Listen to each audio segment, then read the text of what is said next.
Listener Communications. You are listening to Brothers of the Serpent podcast.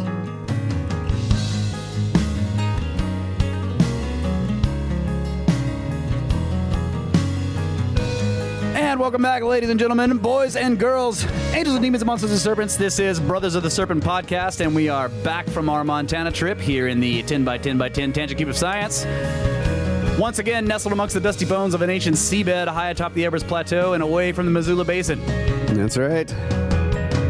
And so we got, I'm totally not prepared for this show, so we got listener communications. We have plenty of stuff to go through with that. We got a bunch of news articles, and we got a trip report, and, whatever else comes to mind. Yes. Yeah, so let's start with the trip. It was amazing. First time up there. This is the first time doing this Montana, our attempt at doing the Montana side of the Younger Dryas flooding event. We've done the Scablands several times, and we got that kind of smoothed out, mostly. There's always little problems, but we fixed them. But Montana is the first time. It was a lot of fun. The area is enormous. It's like you spend 4 hours driving, and you're like, we're still underwater. Yeah. It's crazy. Or, we're in the area that would have been underwater when this was a pro-glacial lake. What was also cool, I just want to mention real quick, when we drove back. So we drove there and back with the whole family. So from Texas up to Idaho, and then over to Montana, and then we left from Flathead Lake and drove back down here. And on the way back, we passed close to Salt Lake. So we spent 4 hours driving 80 miles an hour through the Bonneville Basin. Yeah. And it's just like, we're like underwater again. Yeah, and for hours and hours and miles and miles.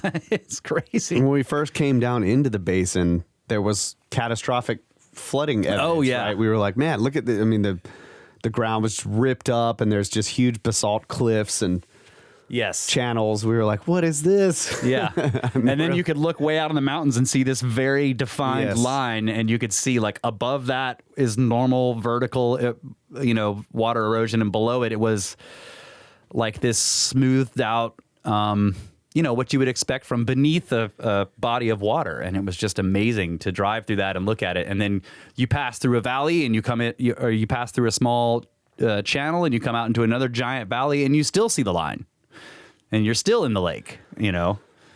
And then we passed near, what was it, Willard Bay, which is like one of the little saltwater puddles. That's basically the remnants of this thing. And we were having conversations like, man, this place is a trap. Oh, my God, I know. Because there's like towns down in, you can imagine like the Salt Lake City is down in the bottom of this gigantic basin. Yes. And if it starts catastrophically flooding, like rainfall, there's nowhere to go. Right. I mean, it'd take you forever to get out of that basin. That's right. That's right. Because it's on the highways anyway. Yeah, it's crazy to think about that. There's no outlet for that water. That's why so after the lake level rose up high enough for it to overfill and flow out of that. What is the area from the Bonneville I flood? can't remember. Yeah, there's an area where it's in the northern part of the basin. Right, the northern part. It flowed out. It flowed out catastrophically and cut down 200 to 300 feet of material until it hit a hard granite bedrock, and then stopped being able to cut through it. And so the lake basically drained 300 feet, and then it just sat there and dried out for the past, 10,000 years.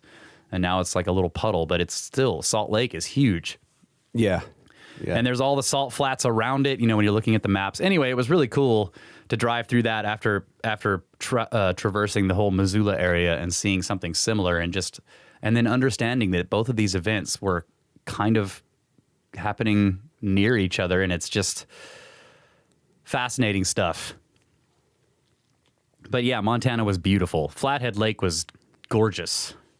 And it had flooded before we got there. Oh, yeah, that's right.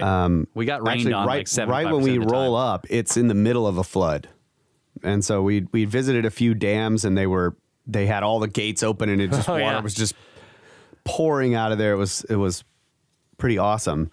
And yet the scale of that flood was just nothing. It was Yeah. minuscule compared to the features we were looking at. Right. And it was still, the power in that amount of water of this modern flood that just happened a few weeks ago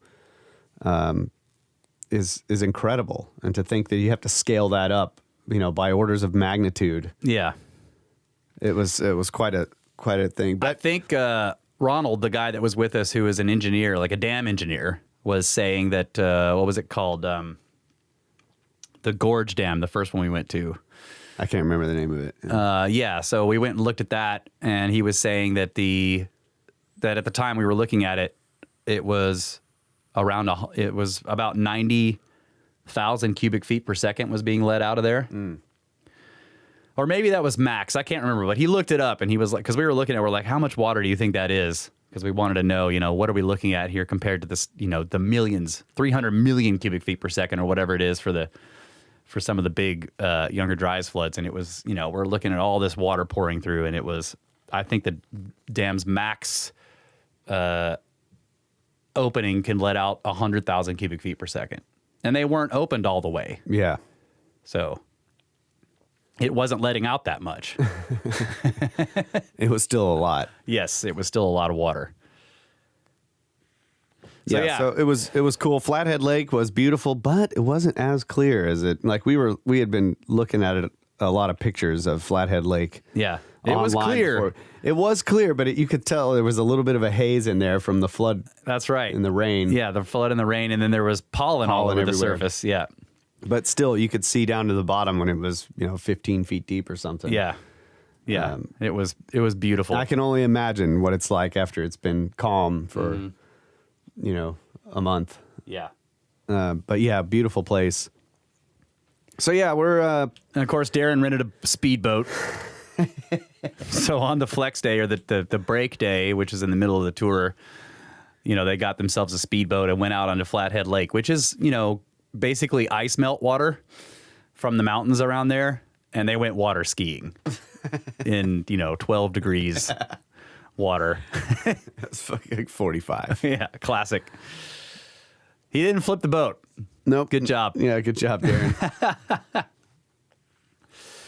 So yeah, overall it was a great trip. It was a lot of driving during the trip, not including our trek there and back, but still it was really awesome and very informative and educational. Yes. And also a lot of fun. Great group of people, as always. So we really enjoyed ourselves, but it's good to be back as well, back in the cube. That's right. Back home, back in the cube. All right, let's tackle some space weather news here. All righty. Forgot where my button is. From spaceweather.com, a CME near miss is possible on June 5th. A minor coronal mass ejection that left the sun on June 1st will pass close to the Earth on June 5th. Am I reading that right? That can't be right. Is that? Where's my updated thing here? Hold on, you might need to pause this. June 5th is a long while time back, ago. oh Yeah. boy. Yeah. Well, while you're doing that, I have some space weather news. I'm taking over, folks. This is from phys.org. Analysis of citizen scientists' observations in 2015 reveal atmospheric phenomena. A team of researchers from New Zealand, the U.S., and Canada has confirmed the first observation of a SAR, or S-A-R, arc evolving into a Steve. The S-T-E-V-E. Remember those? Yes. Remember Steve's? Steve's. In their paper published in the journal Geophysical Research Letters, the group details their analysis of multiple sets of data used to describe the rare and unique atmospheric event and what it showed them about such events in general. In 2015, citizen scientist I. Griffith noticed something unusual happening in the night sky above him over Dunedin, New Zealand. An arc of light, which he described as blood red, moved across the dark sky. Intrigued, he grabbed his camera and began filming the action. Over the course of the next 30 minutes, the arc slowly transformed into what has come to be known as a strong thermal emission velocity enhancement, or STEVE. Curious about what he had witnessed, he sent what he had captured to the professional stargazers at the University of Otago. Also in the other place, Dunedin, which I don't know these New Zealander terms. Also intrigued, the group sent the images to other colleagues. Eventually, a team of researchers was formed to study the event. The researchers gathered data from other sources, including satellites and a sky imager at a local observatory.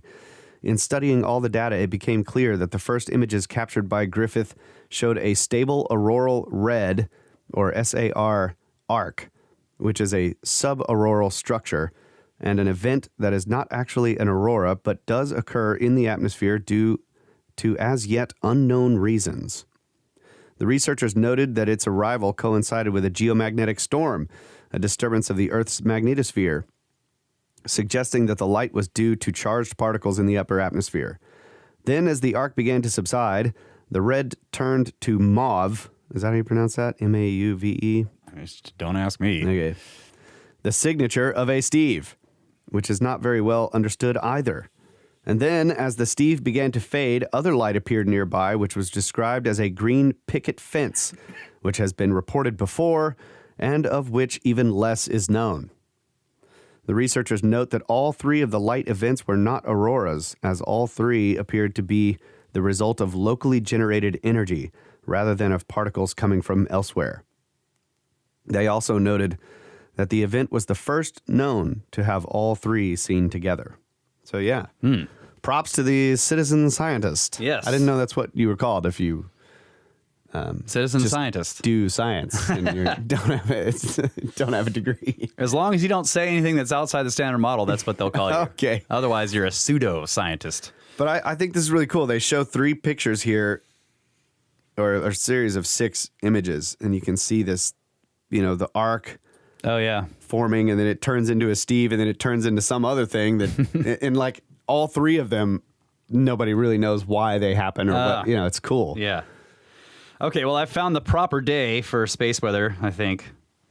Yeah, this thing was set to show me that day specifically, so refreshing it. Normally, I refresh it and it updates to the current day, but it didn't. Okay, so here we go. Big bright CME today, June 26th. A big bright CME billowed away from the sun's southern hemisphere. The strange thing is, analysts aren't certain which side of the sun it came from. Equal numbers of clues suggest far side and Earth side. If it is an Earth side event, it could reach us late on June 28th or June 29th. That's weird. Like, how can you not know what side of the sun it came from? Anyway, current conditions. Solar wind speed 640.6 kilometers per second. The density is a low 1.52 protons per cubic centimeter. This is, again, like I'm seeing this correlation in solar wind speed and Tell me about it. proton density. Explain it again. The higher the solar wind speed, the lower the proton density. I mean, it just seems to be a direct correlation somehow. I mean, they've got to be Maybe related. they're inversely proportional. Could be. They have some relationship because when there's a low solar wind speed, the density is higher, which kind of makes sense, right?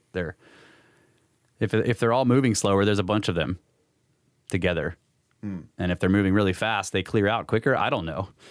Anyway, that's probably wrong. So sunspot number is 31. That's come down quite a bit. Yep. And neutron count is the lowest I've ever seen, only 3.3% above the space age average. This is rated as elevated rather than very high, which is what every other rating has been. Again, the max that was ever detected on this in 2009 was 11.7% above the space age average. So 3.3% is the lowest we've ever seen here. It's never been below it, though. Never been below the space age average. Yeah. And then let's see, the KP index is 4, unsettled, and the 24-hour max was 5, which is stormy. So that is your space weather news for the week. Sorry, I got the wrong date on that first. Yeah, no worries. So I have a bunch of other stories, and then we have a bunch of emails. What do you want to do here? Should I Tackle something. tackle something? I've got stories as well. Well, I can do this one real fast from earthsky.org. Voyager 1 mystery. It's sending random data, and then when you read through the article, you find out that there's just something wrong with the radio. But they try to make it sound very mysterious. Mysterious data from Voyager 1, and then the answer is, it's probably broken. I have a quick one, too. This is from our good buddy Phil Plate over at Bad Astronomy. Oh, yeah. Protons are 5% smaller than previously thought. That's actually a pretty big deal for a small particle, says Phil Plate. So basically, the story describes how they got this data from one experiment, and then they were like, this can't be right. And so they checked it with 2 different other methods, completely different from each other, and it turned out to be right. All protons? At least the few protons that the 3 different experiments tested. This is going back to what we were talking about in character physical law. Like, are all protons or electrons the same size? Listen, man, you're missing the important thing, which means the universe is shrinking. That's right. Okay. I just think it would be really interesting if these quote unquote fundamental particles aren't actually all the same. Is it size or mass? Like, what are they talking about? You know, size is a different thing from mass. No, I think they're talking about size. They're measuring it in femtometers. Okay. So it's not mass, it's actually the size of the particle Yeah, itself. yeah. So I'm trying to look for this pull quote. I see this a lot. So yeah, if there was supposed to be a correlation of some, or not a correlation, but comparing the size of the proton to the size of the universe, and you get this enormous number, but the size of the proton is actually 5% smaller than they thought. Which means that The number is going to change. We need to measure the universe again, folks. Yeah. That's all I'm saying.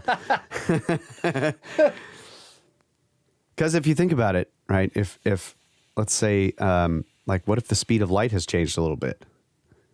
Yeah. Then the observable universe could be smaller. Yes, that's right. Yeah.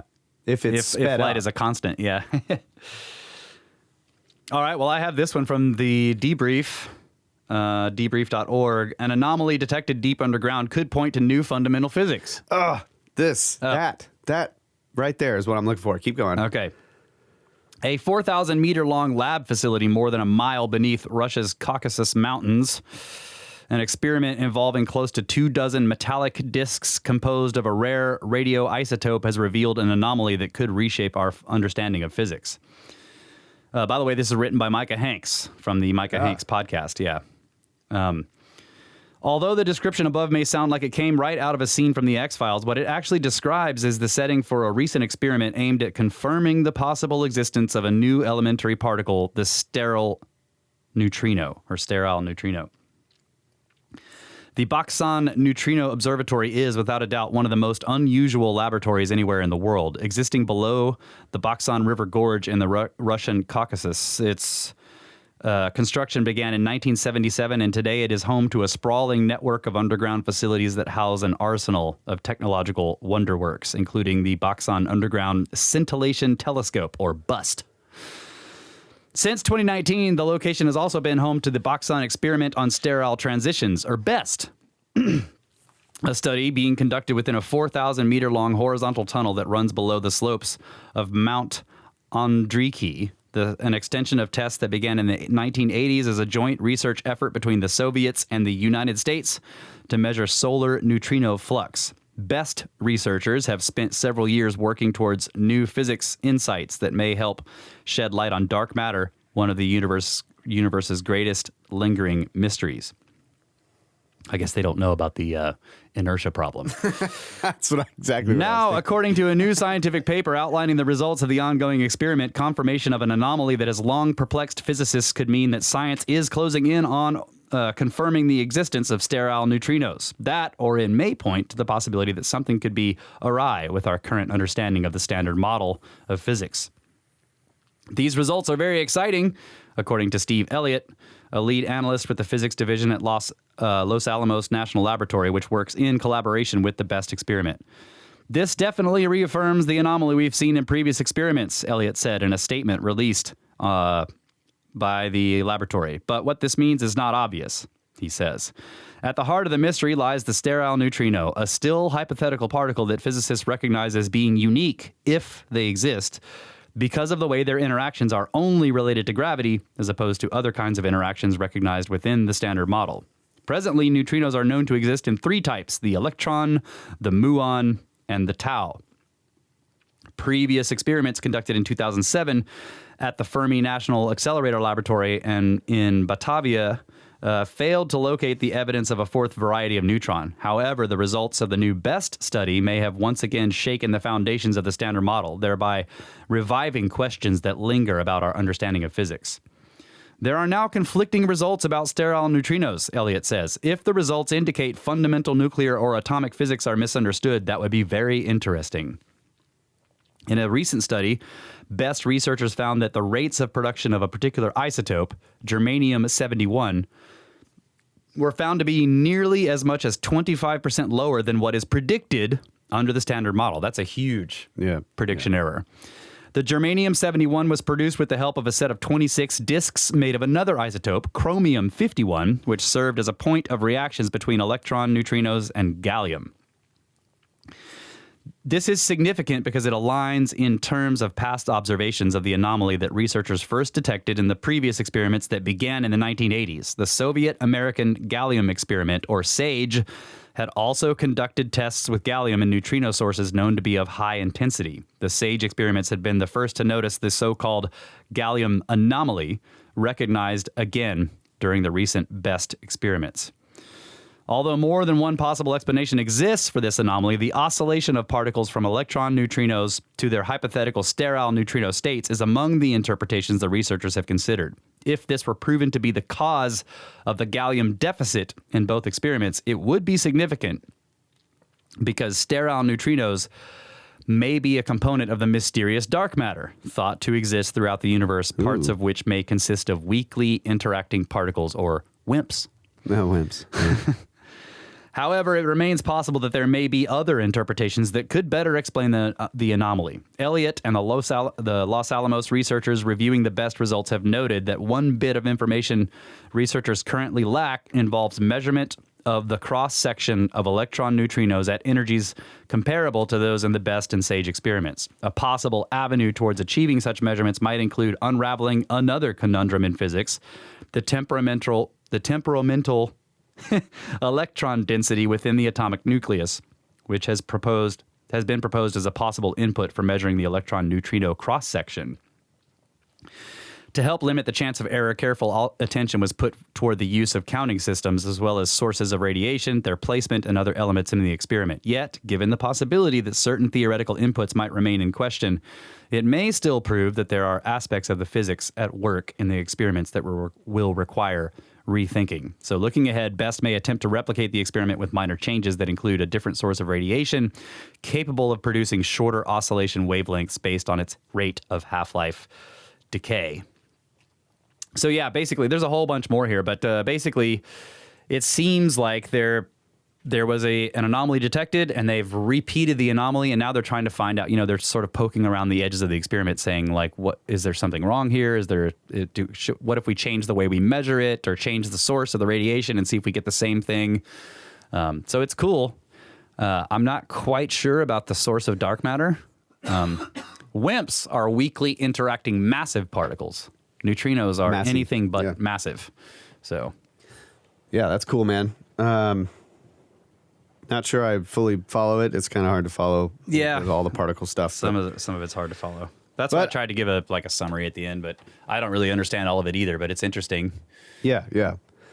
One of the things I wanted to point out, though, about following these stories in physics is they always say this in these stories that are looking for new physics or something. Like the previous story I was doing, or that I mentioned, Bad Astronomy, this is the pull quote here.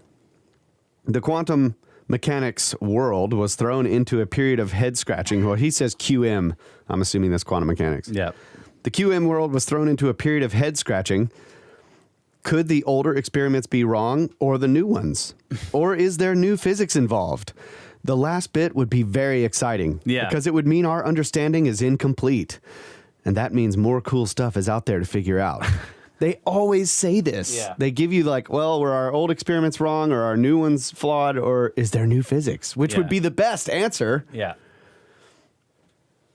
Yep. I see this so many times. Are they being careful, or is this just something that you're supposed to say? I don't know. I can only base this off of what obviously, like Sean Carroll mentions this too. New physics would be great. Yeah. They're all, because like we're basically bogged down into this hole of particle physics, and into this hole of equations and string theory, and into this hole of or not equations, but calculations. Yeah. You know, and so I can see that. And then, of course, you know, the stuff that Feynman talks about is like, you know, will we just keep finding more and more minute details to just slowly refine the discrepancies? And so physics will get more and more boring, which is what it seems like is happening. Yeah. But that's one possibility. Or we'll figure out like there's this whole other aspect that we just completely missed and a lot of our stuff is wrong, and it'll be like amazing new discoveries and stuff, which he thinks is less likely. You know, Feynman. Yeah. But a lot of these people are pretty convinced that we have it mostly correct. And there's just some holes to fill and some things to patch up and some fiddling at the edges. Yeah. So it's like, I guess, again, this is stuff we're reading. This is communicated through journalists. Yeah. And they're saying that, but I know that the physicists are also saying that. Yeah. So it's just interesting to me that they're all giddy about finding new physics, or, you know, the idea that the standard model might be wrong, but it just... Yeah, man, there are Nobel Prizes, you know? I mean, if you can... I think that's why they think it's all exciting, you know? It's like, ooh, if there's something new here and I can be the guy that writes the paper on it. Ooh, yeah. You know, it's like very exciting. But they're very careful because you also don't want to be the guy who writes a paper on something that's totally false, or from an experiment that was flawed, or from experimental data that was misinterpreted, or, you know, all kinds of stuff. Yeah. And then, of course, you get the ridicule from within the discipline. Yeah. You know, if you're somebody that steps out and says, you know what, I'm going to take less faith in the standard model than this idea that would have to change the standard model. Like Avi Loeb, for example. Yep. I mean, he's taken so much fire, right? That's right. So I don't know. It's interesting because you can see that the people in the field really want to find something new, or it is possibly exciting, but nobody wants to stick their neck out. Yeah. And really go after some idea or thing that might challenge it, because they'll just gonna take so they're fire. willing to be like, let's spend another 15 years building some other giant machine to check if there's an issue with this experiment before we say anything about there being new physics. Yeah. So it's just an observation. It's just interesting. You look for that same basic statement in all these stories. Yep. All right. Well, I have this one from Smithsonian. I can kind of summarize this quickly. SmithsonianMag.com. This was actually posted in 2019, I think. But it says scientists extracted liquid blood from a 42,000-year-old foal found in Siberian permafrost. Oh, yes. The team hopes to grow viable cells out of the foal's tissue, paving the way for further experimentation aimed at cloning this extinct horse. So yeah, last August. Wait. What? Oh, it's a horse. Yes, a foal. This is an older article, but they've got it's really well preserved. Okay, I was thinking this was the new thing that just came out where they found the mammoth. Baby. That's a new one. This. Okay. I've had this in the queue for a long time. I see. Last August, which would be years ago now, a group of mammoth tusk hunters unearthed the nearly intact remains of a 42,000-year-old foal during an expedition to Siberia's Batagaika crater. Batagaika? Preserved by the region's permafrost or permanently frozen ground, this young horse showed no signs of external damage. It retained all of its skin, its tail, and its hooves, as well as the hair on its legs, head, and other body parts. The Siberian Time reports that researchers from Russia's Northeastern Federal University and the South Korean Suam Biotech Research Foundation have extracted liquid blood and urine from the specimen, paving the way for further analysis aimed at cloning this long-dead horse and resurrecting the extinct Linsakya lineage to which it belongs. That would be so cool. To clone this animal, scientists would need to extract viable cells from the blood samples and grow them in the lab. This task is easier said than done. Over the past month, the team has made more than 20 attempts to grow cells out of the tissue, but all have failed. Still, lead Russian researcher Lena Grigorieva says those involved remain positive about the outcome. The fact that the horse still has hair makes it one of the most well-preserved Ice Age animals ever found. And now we can say, what color was the wool of the extinct horses of the Pleistocene? Well, I mean, horses are lots of different colors. Anyway, in life, the foal boasted a bay-colored body and a black tail and mane. Aged just 1 to 2 weeks old at the time of his death, this young horse met the same untimely demise as many similarly intact animals trapped in permafrost for millennia. And they say the foal likely drowned in a natural trap of sorts, namely mud that later froze into permafrost. A lot of mud and silt, which the foal gulped during the last seconds of his life, were found inside its gastrointestinal tract. This is only the second time researchers have extracted liquid blood from the remains of prehistoric creatures. In 2013, a group of Russian scientists accomplished the same feat using the body of a 15,000-year-old female woolly mammoth, which was discovered in 2013. It's worth noting that the team studying the foal has also expressed hopes of cloning a woolly mammoth. Significantly, the foal's blood is a staggering 27,000 years older than this previous sample. The NEFU and South Korean scientists behind the new research are so confident of their success that they have already begun searching for a surrogate mare to carry the cloned horse, and in the words of the Siberian Times, fulfill, quote, the historic role of giving birth to the comeback species. It is worth noting, however, that any claim is premature because, premature,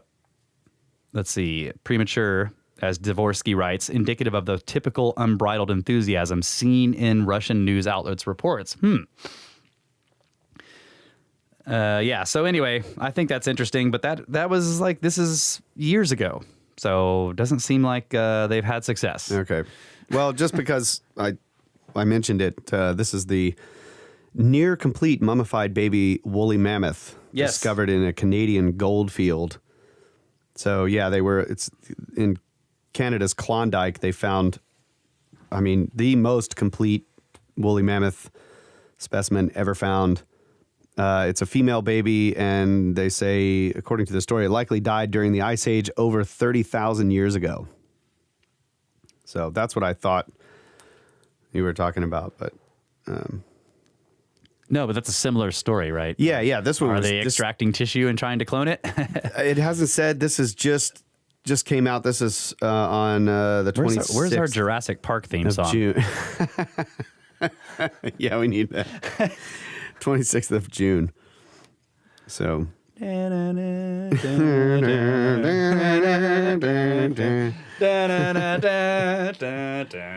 Life finds a way. All right. Well, I've got some more, or we're out of time. I have a bunch more stories, but we're out of time and we need to tackle some emails. So let's take a break. Yeah. We'll be right back. Snakes.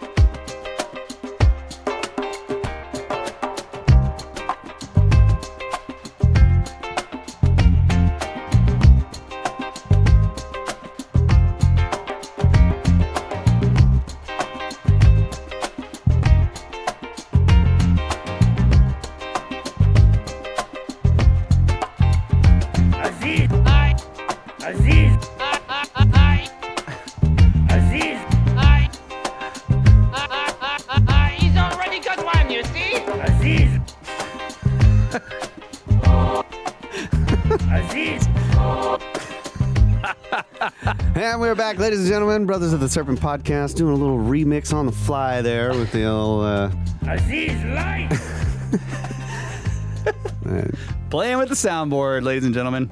And you are listening to a communications episode. That's right. And also, we forgot the crypto update. So here it is. Yeah. Bitcoin is way down, $20,809.60, and Ethereum is $1,193.51. The entire crypto market is down. It is a buyer's market, or if you are a procrastinator, you are winning right now. Yeah. I bought in more when it was down to 30,000. I was like, hell yeah. But I have procrastinated. I'm a holder, so looking good over here. Yeah. I'm a holder. So this is I could predict it, really. Like almost every time I've bought Bitcoin, it drops precipitously right afterwards. And then I'm just like, whatever, because it's throwaway money. And then eventually it goes way up and I'm like, yeah, I'm doing great. But I mean, not really. It's just sitting there. So I don't have any plans to sell the stuff I buy because it's all expendable.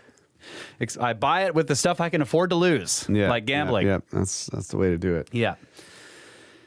Okay, let's tackle some emails. So for those of you noobs out there, to the Brothers of the Serpent podcast. Oh, yes, we have noobs. Occasionally, we have to do a communications episode because Russ marks up the emails that we get, the ones that he wants to read on the show, and they pile up because we only do them in the first segment of each show. We try to keep those first segments short, down to 30 minutes, but often they will go over. But anyways, the emails build up for one reason or another.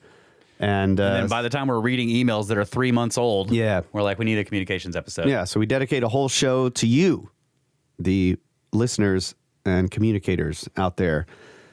So yeah, definitely, if you have thoughts on some of the things that we've done, topics that we've covered, or something you're interested in, send us an email. Mm-hmm. Russ reads all the emails. I don't do any of that work. brothersoftheserpent@gmail.com. But it has provided a lot of show content over the years. People sending in ideas that send us down rabbit holes, or and it's always great to hear from you. And through this interesting way of communicating, I feel like I have come to know you, the audience, and it's made it very special to do the show. So, and also the Discord as well. Yes. So thank you all for communicating back and sending your feedback. We love it. Thank you. We do.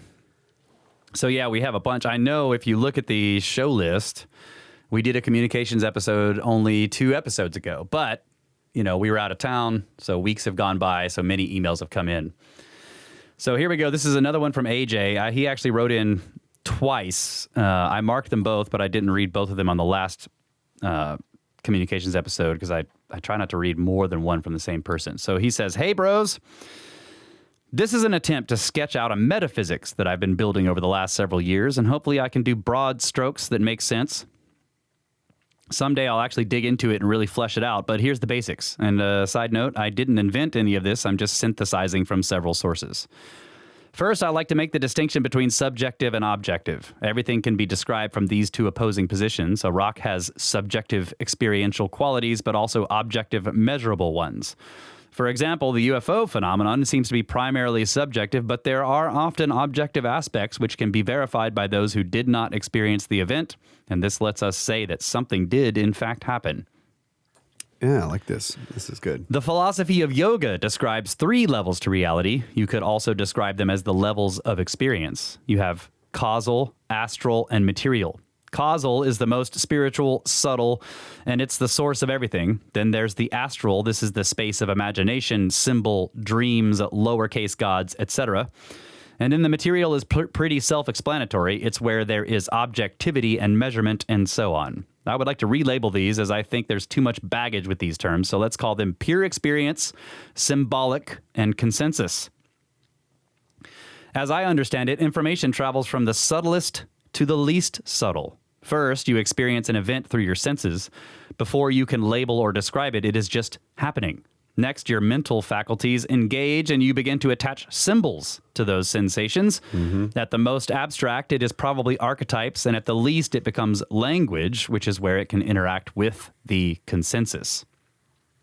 That seems to be as clearly as I can articulate it for now. I hope it does not just seem to be mindless babble which disturbs Enlil. Keep up the good work from AJ. Dude, that's great. Yeah, I really love like that. Very simple, and yes, great breakdown there. Thank you. Apologies for the congestion, folks. Too much pollen on Flathead. Yeah, I'm struggling with it since I got back, so. All right, this is from Marcus, a.k.a. Shark Fat, and it is titled, "This is Not a Book."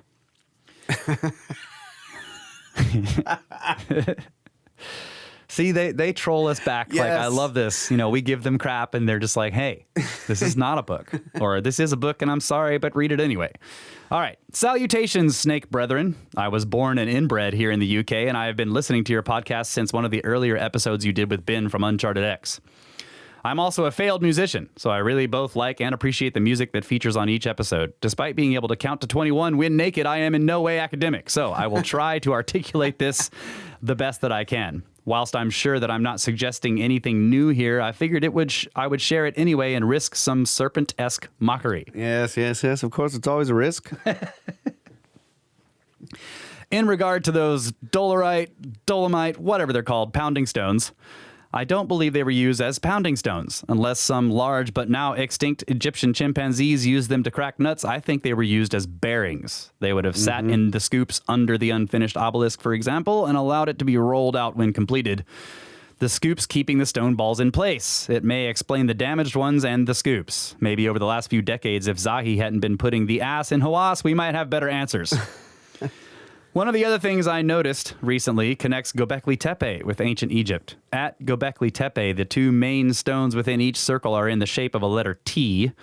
There is a hieroglyph on walls in Egypt which looks exactly like these stones, and they translate to Star Door or Star Gate. Maybe Göbekli Tepe is a series of either symbolic or literal stargates, or their attempt to replicate them. Are the pits in line with or positioned to mirror Orion or other constellations? Keep up the great work and never let the truth get in the way of a perfectly good piss take. Yours, Marcus, from the UK. P.S. Snakes! Okay, so let's just think about this term Stargate. I don't see any problem with an ancient interpretation being an observatory. Yeah. You're looking at the stars through a gate. The gate is how you clock their motion or track their motion. Yes. So I could make it mundane by saying that maybe Göbekli Tepe they were a series of observatories, Yes. and therefore gateway they to are the stars. stargates. Yes. But you stole my theory about the dolomite pounding stones.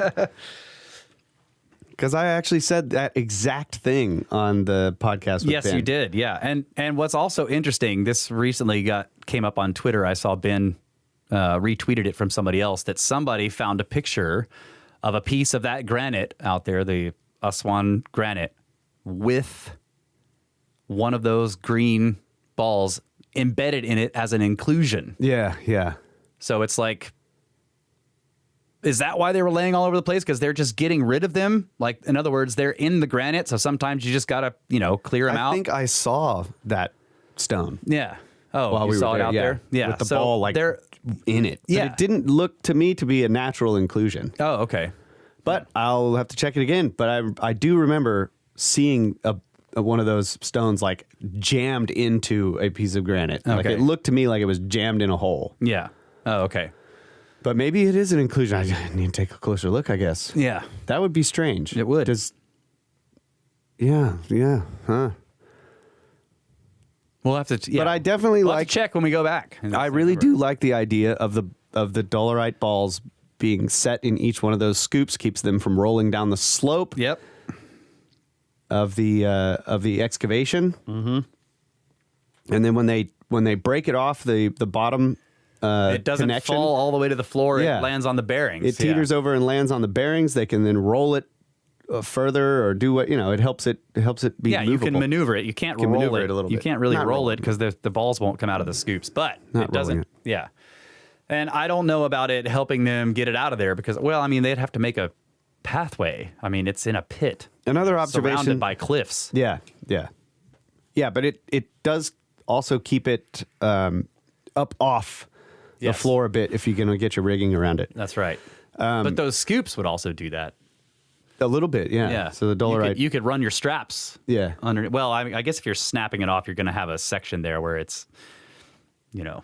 it would be sitting on it. But But good call. I Yep. think, that just you stole it from me, bro. I can't believe you Claiming credit for his theory. Had the gall to email me my own hypothesis. That's cool. One other thing I thought of, I don't know if this observation I'm sure has been made before, but when you look at the trenches, there are places where on the, not the obelisk because it's so regular, square, but the other one, the one we actually crawled down into, you know, it goes around these and has these little corners that jut out of the work. Yeah. The trench also has the indentation from that corner as though the tool that's digging it out needs that width of the trough to get around that part of the work. So it just, that's more evidence to me that this is not a hand done operation. Yeah. In the trenching. That's a good point. The width of the trench is necessary for the arm of the tool to get down into it. So you can, when you look at that piece, there are multiple areas of the angles of the work, the thing that they're excavating, the work, the angles are represented in the outside wall of the trench. Yeah. That's right. It seems so clear to me through that, but yeah, anyway. Cool stuff. Yeah, that it implies, like you're saying, you know, that you need room for the tool. Yeah. Yeah. It's like if you took a router and you were routing out, you know, a piece of wood, the outside, you know, the router bit has a width. Yeah. And so you'd see the exact same angles and everything in the outside of the cut as you saw on the work itself. Yeah. So. All right. This one is, let's see. Take that, Chuck. Yeah. This is from the Dan Man. It's called Nuclear Weapons. He says, "Snakes, it is I, the Dan Man. I don't really care if you dox me. And instead of a book, here is a vignette.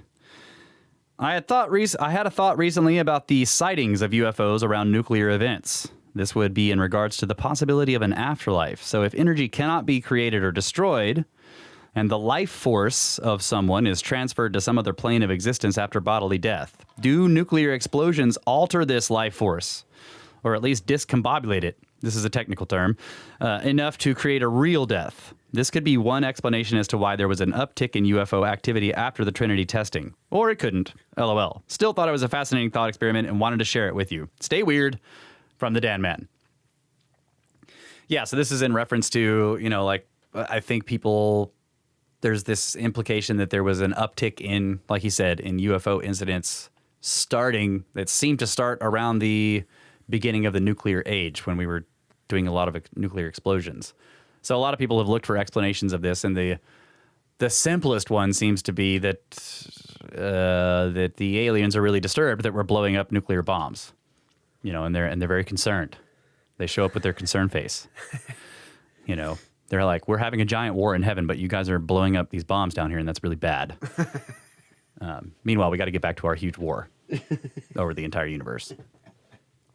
I don't really buy that story. Sounds like crap. But what Dan is saying here is like, what if it actually has a spiritual thing? And I've heard this from people too, that nuclear explosions actually have some kind of energetic effect on the spiritual realm.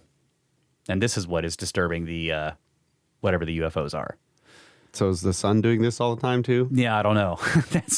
I'm sorry. That's a great point. Like, no, stars are natural. They can sit there and explode the whole time and not disturb the spiritual universe. But if we blow up a nuclear bomb, it's bad. So I don't know, but that's a great point. But again, our bombs are fission, and what's happening on a star is fusion. Yeah. So I don't know. You can say they're different processes. Okay. Let's see. This is from Paul. It's called Just Shooting the Shit. He says, "Hello, snakes. I have been wanting to write you guys for a while now, and your latest listener communications episode finally got me off my ass. I am bummed that I was unable to go to the Snake Force meetup, but I already had a family trip booked for that week. It is weird that I had originally tried to book a rental house in Bandera that week, but it was booked up, so we went to Tennessee instead." Huh. What is that? I have no idea. I'm getting a phone call from a mysterious place called Power Home. Okay. As I mentioned in my last email, my wife and I are homeschooling our kids, so we are doing a lot of traveling lately. On these road trips, we often listen to your podcast. My kids love all the swearing, by the way. Well, that's fucking weird. So your episodes on Giants and 411 are my fam's favorites. We started listening to the Book of the Damned on the last trip. In between episodes, my wife and I started discussing the language of birds mystery for some reason. We both came to the conclusion that this is code for telepathy. Yes, a lot of people have wondered about that. If you have ever seen a flock consisting of thousands of blackbirds moving as one through the sky like a snake, this is easy to see why. There are also the people that have had NDEs and alien abduction experiences who all seem to say that communication is done telepathically. I also believe we communicate this way in dreams. What do you think? Also, he says, I really wanted to write because I want to thank you guys. Your podcast has not only changed my life, but the life of my entire family. We are traveling all over the country as part of our kids' homeschooling lessons, and we never would have done any of this without you. Wow.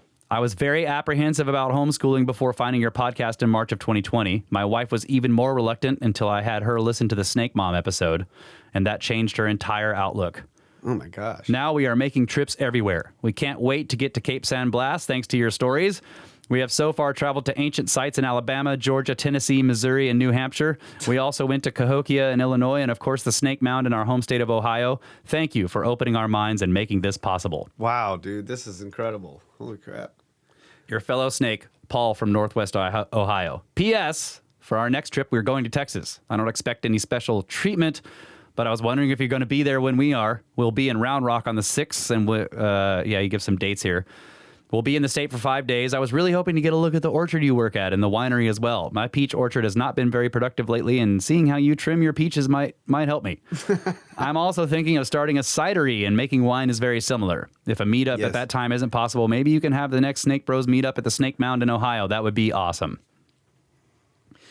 Man, that's really cool. Yeah, man. I guess if you swing by, just send me another email. Let me know. Might be able to come visit the winery. Yeah. Yeah. Of course. But yeah, thank you for the email. I love that.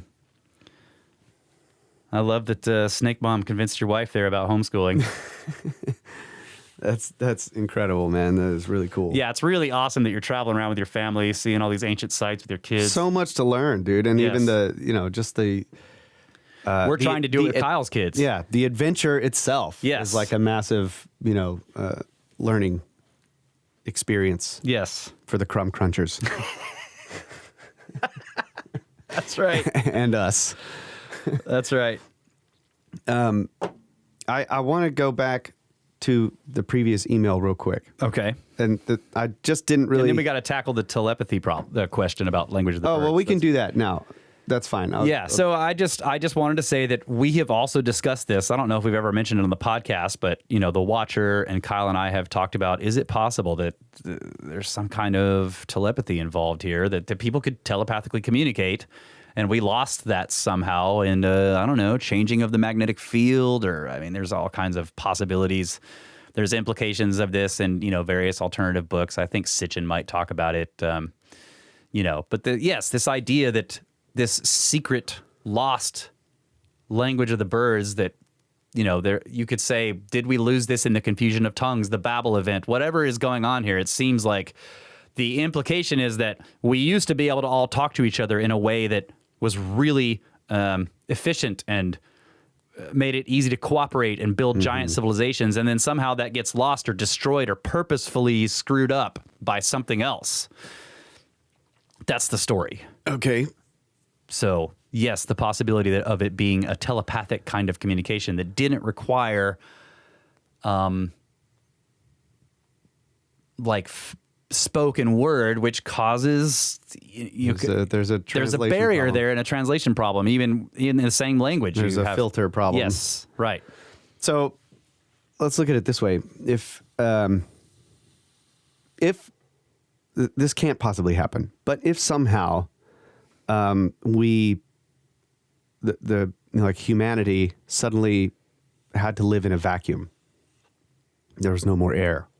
And we were able to survive somehow, right? This is impossible. Yeah. but it's just for the sake of the argument. There would be no more sound. Yeah. So our ears would atrophy eventually. Yeah. They're All useless. you'd be able to hear would be your own internal bodily functions. Yeah. Yeah. Or if it was like pitch black, right? Yes. The eyes would atrophy. They're not being used. The optic nerve is no longer stimulated. It's not being used at all. And so it would shrink and go away and all this kind of stuff. So the idea that there was some other medium, or that medium was like Stronger or rich in dense. dense. Yeah. And so things could be communicated throughout that medium, and the medium is now changed or it's gone, and the things can no longer move through it, or it no longer transfers information. So whatever that function was has atrophied. Yeah. And so there's a remnant left. Yeah, it's like we're living in not a vacuum, but like extremely rarefied air. Yeah. You know, sounds do transmit, but you have to scream and the other person Yeah, can barely yeah. hear it. You know, and most of the time they wouldn't notice it. Yeah. Yeah, and so you'd be like, well, we have these ears, but they're like real small. They don't. Yeah. They're no longer geometrically designed to pick up the sound. You know, they elongate it first and get all huge and just weird. Yeah. And you see what I'm saying? It's Yes. like, so it is interesting to think that, well, what is it like in a different geomagnetic situation? Right. You know, solar and geomagnetic situation where, you know, if we had a much more powerful magnetic field like we know we did in the past. yeah, and possible. our brains have an electromagnetic field around them because there's electricity going on, and Yeah. so and if you there do was it a properly, sense, you can vibrate that field with your brain. and if there was a sensor Yeah. in the human body that was able to pick up these oscillations, then perhaps we could communicate with each other through those. I mean, you may not even need a sensor. If you come into the electric field of another person's brain. person, their electric field will interact with yours, and there will be a transfer, and you may be able Yeah. to just pick up on what's going on with them. Maybe it wouldn't be a language in the same way we know it. Right. You know, you would just basically, it would be like sensing somebody's body warmth, more like Right, that. It's right. like you just pick up on these emanations that then begin to affect you. And Now, does that require the Earth's the geomagnetic field to be a different way? I don't know. It's just the idea. But this might also be why when we go to places that have strong magnetic anomalies, like weird stuff takes place. Yeah. You know, you're like, it's actually affecting how your brain waves are working, pushing on them. So Yeah. I love these ideas. I do too. Yeah. It's cool. Okay, so Cool what did you want feedback. to talk about with the previous email? So the idea of this life force, I'm going to just be a total freaking standard model scriptard here, but Uh-oh. it's like the life force idea, and because he brings in this he uses the standard model idea of like, well, there's no, the conservation of energy. There is no destruction of energy, right? So it's like this life force energy can't be destroyed, but somehow the nuclear bomb can like actually destroy it, so things can really die. Yeah. It can disperse it. Yeah. So Yeah. my point about this is this inability to destroy energy. That's not what in other words, that doesn't preserve The structure the of structure energetic, of something. Yeah. The problem is that the energy disperses. Yeah. And it that's right. becomes so spread out that it's no longer available to us in any meaningful way. Yeah, that's entropy. Right. So that was the point that I wanted to make. Like the idea that the life force that he's saying is something different, that it's going to maintain its structure or cohesiveness. yeah.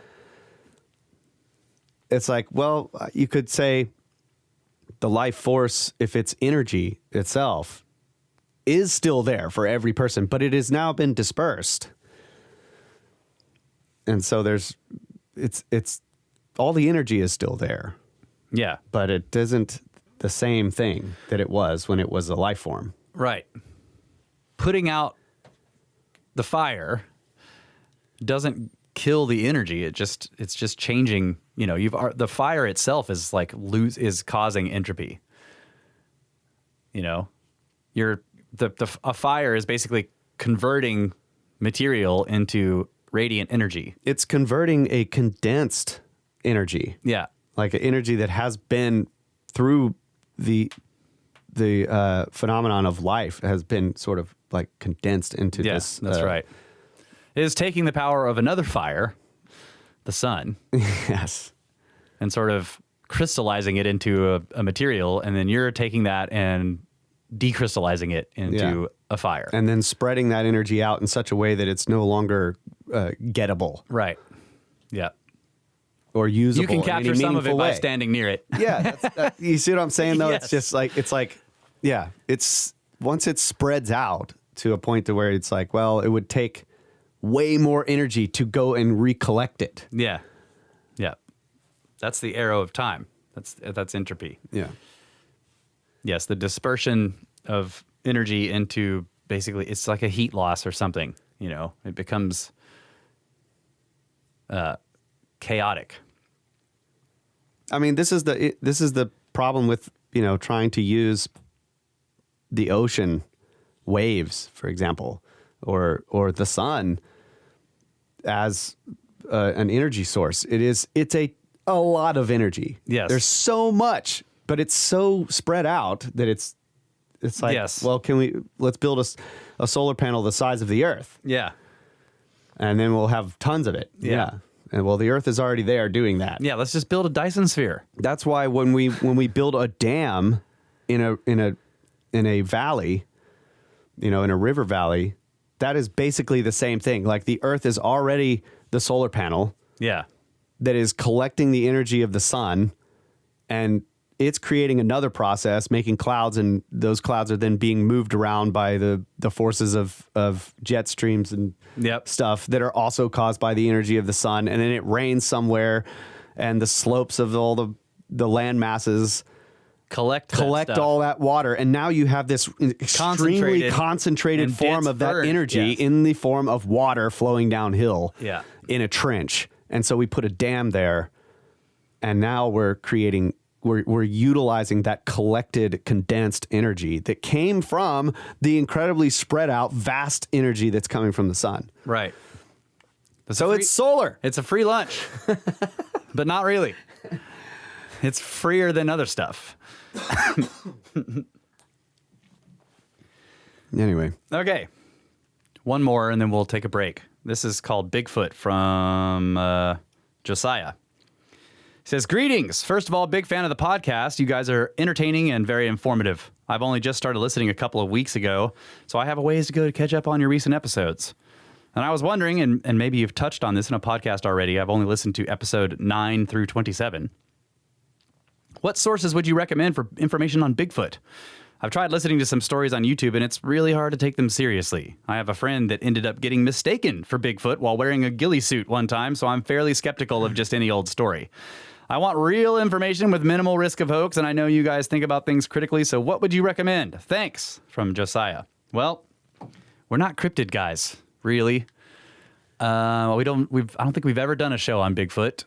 I probably won't. I'm not too interested in cryptids, but you could listen to Strange Familiars. Those guys are pretty good. They've done a lot of cryptid work. Where Did the Road Go has quite a few cryptid shows. Soraya gets people on who have studied this stuff.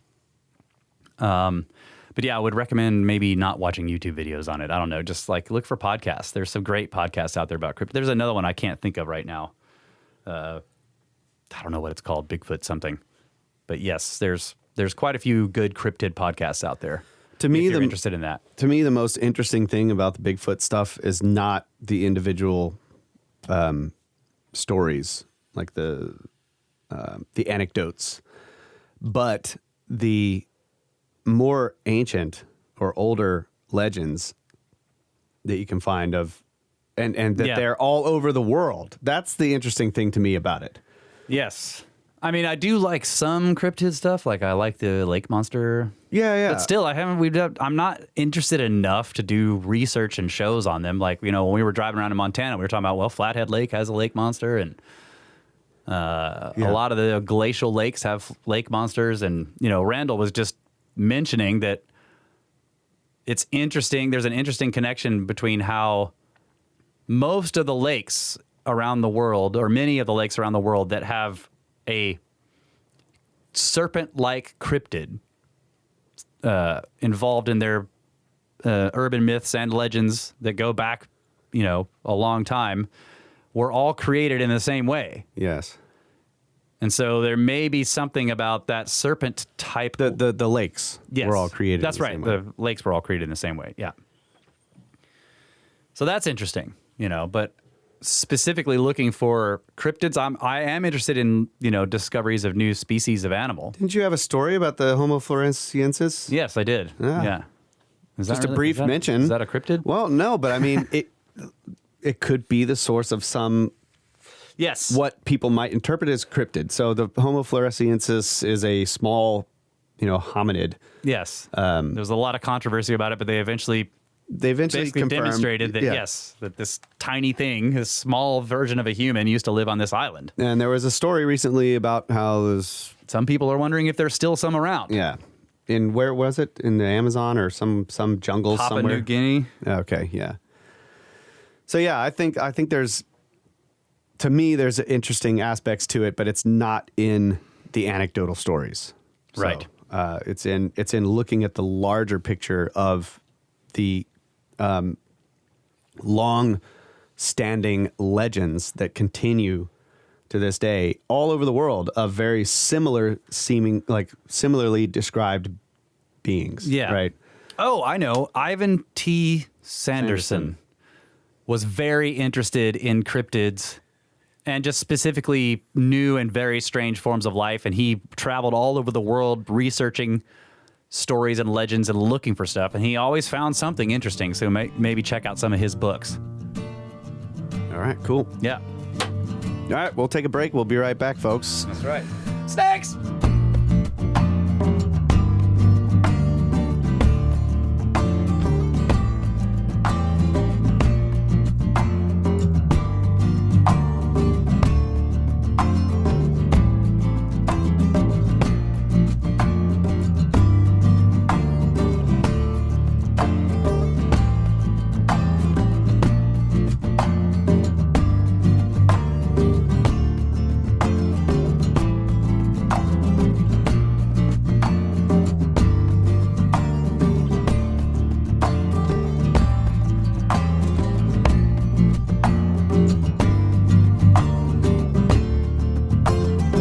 Back, ladies and gentlemen, Brothers of the Serpent podcast, second hour of the show, and we are coming to you from the 10x10x10 Tangent Cube, where we also have the what is it called? Now I've completely forgotten. What are you talking about? We have what? I have no idea what's in your brain. I just completely out of mind, just like a mind blank. Well, we've lost our ability to communicate telepathically, so I just have no idea what you're talking about or thinking in your brain. Our institute. The Coprolite Studies. That's right. Snake Bros Institute for Coprolite Studies. Advanced. That's right. For advanced coprolite studies, where there are no degrees, only certificates of ignorance that you have to print yourself or draw with a crayon or and whatever. Completely forget about from time to time. That's right. Completely forget how to say. Sorry about that. Okay, so we're continuing on with the emails. Oh, so Kyle was talking about the emails, so I'll mention this because some people have asked about breaks. Why do we have breaks in the show? Like, why do we treat it like a live show? Well, we kind of try to do it like it is a live show. In other words, we have very few edits. It's totally unscripted. It's a normal conversation, and we take breaks because we've found that, well, there's a long story about this that has to do with how the Tangent Cube wasn't air conditioned back in the day. We had an air conditioner, but it was loud. It was incredibly loud, a window unit. Yeah, so in Texas, in the summer, in a small cube, we'd freeze it as cold as it could get, and then we'd shut the air conditioner off and record. In about 30 minutes, we were sweating. Right. So we were just like, yeah. You have to take a break. And we literally had to basically, stop and turn the air conditioner on and wait. However long it took, 15 minutes for it to cool the place down. Yeah. And in those breaks, we would talk about what we were doing, especially in the early days of the podcast when it was totally new and we were trying to figure out, we didn't even know who we were talking to. And no one. We were talking to no one. Well, we had one friend. Which is strange, right? You have these conversations with each other and then suddenly you're recording it and thinking like, okay, somebody's listening, so you end up explaining things that you wouldn't otherwise explain because the other guy completely knows what you're talking about because we've talked about it for 10 years. Yeah. So there was a lot of sort of hashing out ideas in the breaks and an analysis on what we had just done. Yep. Which that was a learning process too, because we're like, oh man, yeah, I forgot about that. Let's mention that. So it became a way of somewhat structuring the podcast on the fly as we go. That's right. It gave us the opportunity to reflect on the presentation of the previous 30 minutes and maybe things that we'd missed and how we could make it better, and then be able to throw that in on the next segment. Yeah, and we still do that. And like now we have an AC that can run the entire time, so we don't need to take breaks to cool the place down anymore. But the breaks are just so useful for us in terms of structuring and talking to each other and saying, like, what are we going to do next, or where are we going with this, or how do we want to tackle this, whatever. Sometimes we don't have to do any of that. We're just like, okay, you ready to start? Let's go. And you start the next segment immediately after Kyle puts in the music. Yeah, but plus I need a place to put my middles of songs, my musical doodles. And that's fun. Right. So there you go. Yeah, we were both we had listened to radio shows. I mean, like Coast to Coast, for example. Yeah. For years and years. And so there's like something about doing the whole welcome back, folks, blah, blah, blah. It's just kind of like, all right, we're doing this gimmick. Yeah. So just let us do our gimmick and, get out of here, man. Start your own podcast with no breaks. That's right. Start your own freaking podcast. Also, we needed a place for us to put spoof commercials. So that's right. Dang, we haven't done any of those in a while. Yeah, we should do some more of those. Okay, so back to the emails. This is a short one from Daniel. It says, Longhead sighting. The day before I started listening to you, I saw a longhead at work. I'm on episode 24 and working to catch up. The longhead guy was weird. I work EMS, so I'm used to weird, but this guy was super weird. He never spoke, just stared at us. I thought it was a big coincidence that I saw him and found your podcast the next day. Have a good one. Whoa. That is strange. Second longhead sighting.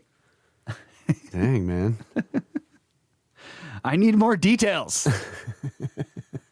Was he wearing a suit? Was this longhead a patient? Was it a doctor? What's the deal? This is interesting. Was he a banker? Yeah. Okay. So this one is a bit longer. Got some interesting stuff in here, though. This is about OWASP. So this is from Dean. And he says, what's up, Serpent Bros? Good to meet you guys out in Sedona. I was the guy geeking out about the new album with Kyle while we were hanging with George and drinking beer in the parking lot. All right, cool. The highlight had to be the hang session that went from the parking lot at the event to the hotel fire pit to your room and then yet to another fire pit. I thought it was great how no one wanted to let the day end and go home. I didn't know about your podcast until Kyle told me about it. He specifically recommended the Book of the Damned series. So since Sedona, I listened through that and the UFO series. Marty is great, by the way. In the UFO series, Marty brought up the channeled alternate Bible, OWASP. The idea of a supposed alternate history connecting religion and UFOs had my interest piqued. I immediately downloaded it and have started reading through it. OWASP's equivalent to the Book of Genesis is the Book of Jehovah. In it, I found a really interesting bit where man is getting a tour and explanation of the cosmos from a couple of angels, and it immediately connected to the Book of the Damned for me. OWASP seems to have a lot of its own strange vocabulary. In this snippet, you'll see the word semu a few times. OWASP's definition for semu is gelatin, the preceding substance of the living. So here is the excerpt. When man comprehended the earth, he looked upward, and Jehovah saw him and knew the desires of his soul. So Jehovah sent his son Uz, and Uz spake, saying, Hear me, O man, the mysteries of heaven and earth will I clear up before thy judgment. Thou art the highest, and comest to the chiefest of all kingdoms. From great Jehovah shalt thou learn wisdom, and none shall gainsay thee. Bethink thee, O man, of the magnitude of thy father's kingdoms and his places in the firmament. Save I take thee up to heaven, thou canst not comprehend the places thereof. Man then rose up in spirit, and ascended into the firmament, for his spirit had crystallized into separateness, and Uz and Es ascended with him, speaking in the voice of the Father. And man beheld that each and everything in the firmament was orderly and still each to itself located. Then spake S, saying, Behold, O man, as a farmer soweth corn in one place and wheat in another, and roots in another, and flax, everything in a separate place, even so doth Jehovah store the ingredients of which worlds are made, everything in its place, the substance of the iron in one place, the substance of the stones in another, the substance of the vegetable kingdom in another, and even so of the substance of the animal kingdom and the oils and sand. For he hath places in the firmament of heaven for all of them. These that thou sawest are the Aj and the Gia and the nebulae, and amidst them in places there is Semu also. Let no man say, Yonder is hydrogen only and yonder oxygen only. The divisions of the substances of his creation are not as man would make them. All the elements are to be found, not only in places near at hand, but in distant places also. When the Father driveth forth his world in the heavens, they gather a sufficiency of all things. So also cometh it to pass that when a corporeal world is yet new and young, it is carried forth, not by random, but purposefully, in the regions suited to it. Hence there is a time for Semu, a time for falling nebula, to bury deep the forests and Semu in beds, to provide coal and manure for a time thereafter. So there is a time when the earth passeth, a region in the firmament, when sand and oil are rained upon it and covered up, and gases bound and sealed up for the coming generations of men. This seems to be explaining, Dean says, that there are layers of different materials out there, and that either as the Earth orbits the sun or maybe as the solar system orbits the galaxy, we encounter different pockets of different substances that can then rain down onto the Earth. Especially interesting is this word Semu. It seems oddly similar to the weird organic material that Fort talks about falling from the sky in the Book of the Damned. Clearly this isn't proof of anything, but it seems to be something that could be scientifically tested one day. I've got another interesting connection with OSPI and Randall's work that I need to look into a bit more. Maybe an email for another day. Anyway, I thought this was an interesting connection. What say you? Snakes! From Dean. Yeah, that's really cool. I love that you put those two together. But yes, at the end there are these two angels, S and Uz, seem to be telling man, capital M, man, that as time passes and Earth passes through the firmament, that it passes through stuff like nebula, and that buries deep the forest and Semu in beds. Semu being the gelatin, or the source of life, the precursor to life. And this provides coal and manure for times later.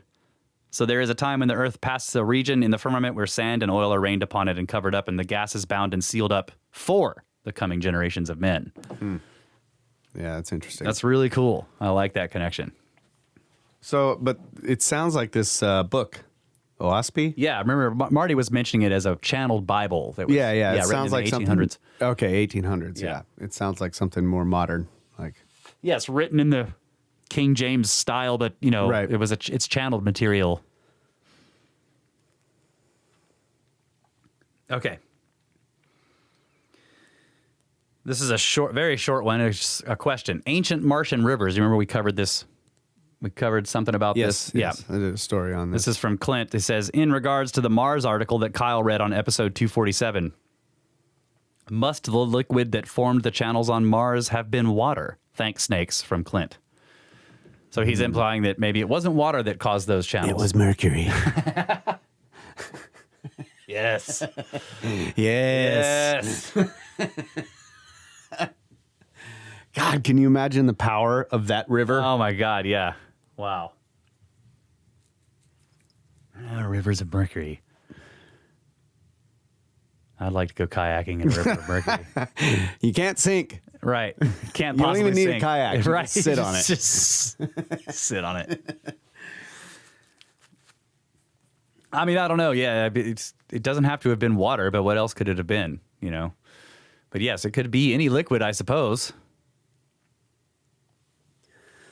Yeah. I have no idea. It's a good question.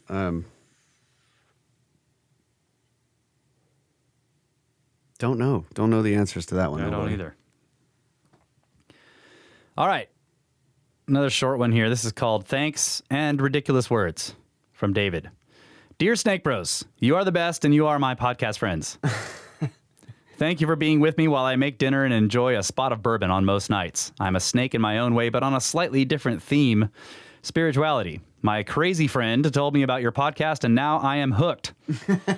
Anyway, I am from Michigan, and I work in the field of science, which I do view as skeptically as you. So just a few things I know how to pronounce due to my background. So all of this is a preface to him being homocorrect. Oh, man. Come on, science guy.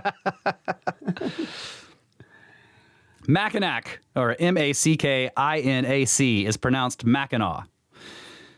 And basalt, Basalt, is basalt. Yeah, we've probably said basalt and Basalt. Yeah. In situ is in situ, but the T is almost silent, but not quite, and you say it kind of fast. In situ. Stay close to the earth, from David. In situ. Okay. I mean, yeah, it's like the thing with Tycho or Tico. I hear a pronunciation or I get corrected on something and I'm like, okay, this is the way to say it. And then eventually, inevitably, somebody is like, you're still saying it wrong. It's this other way that you were saying it before, So Yeah. I don't know. I just, in situ, in situ, in situ, Mackinac.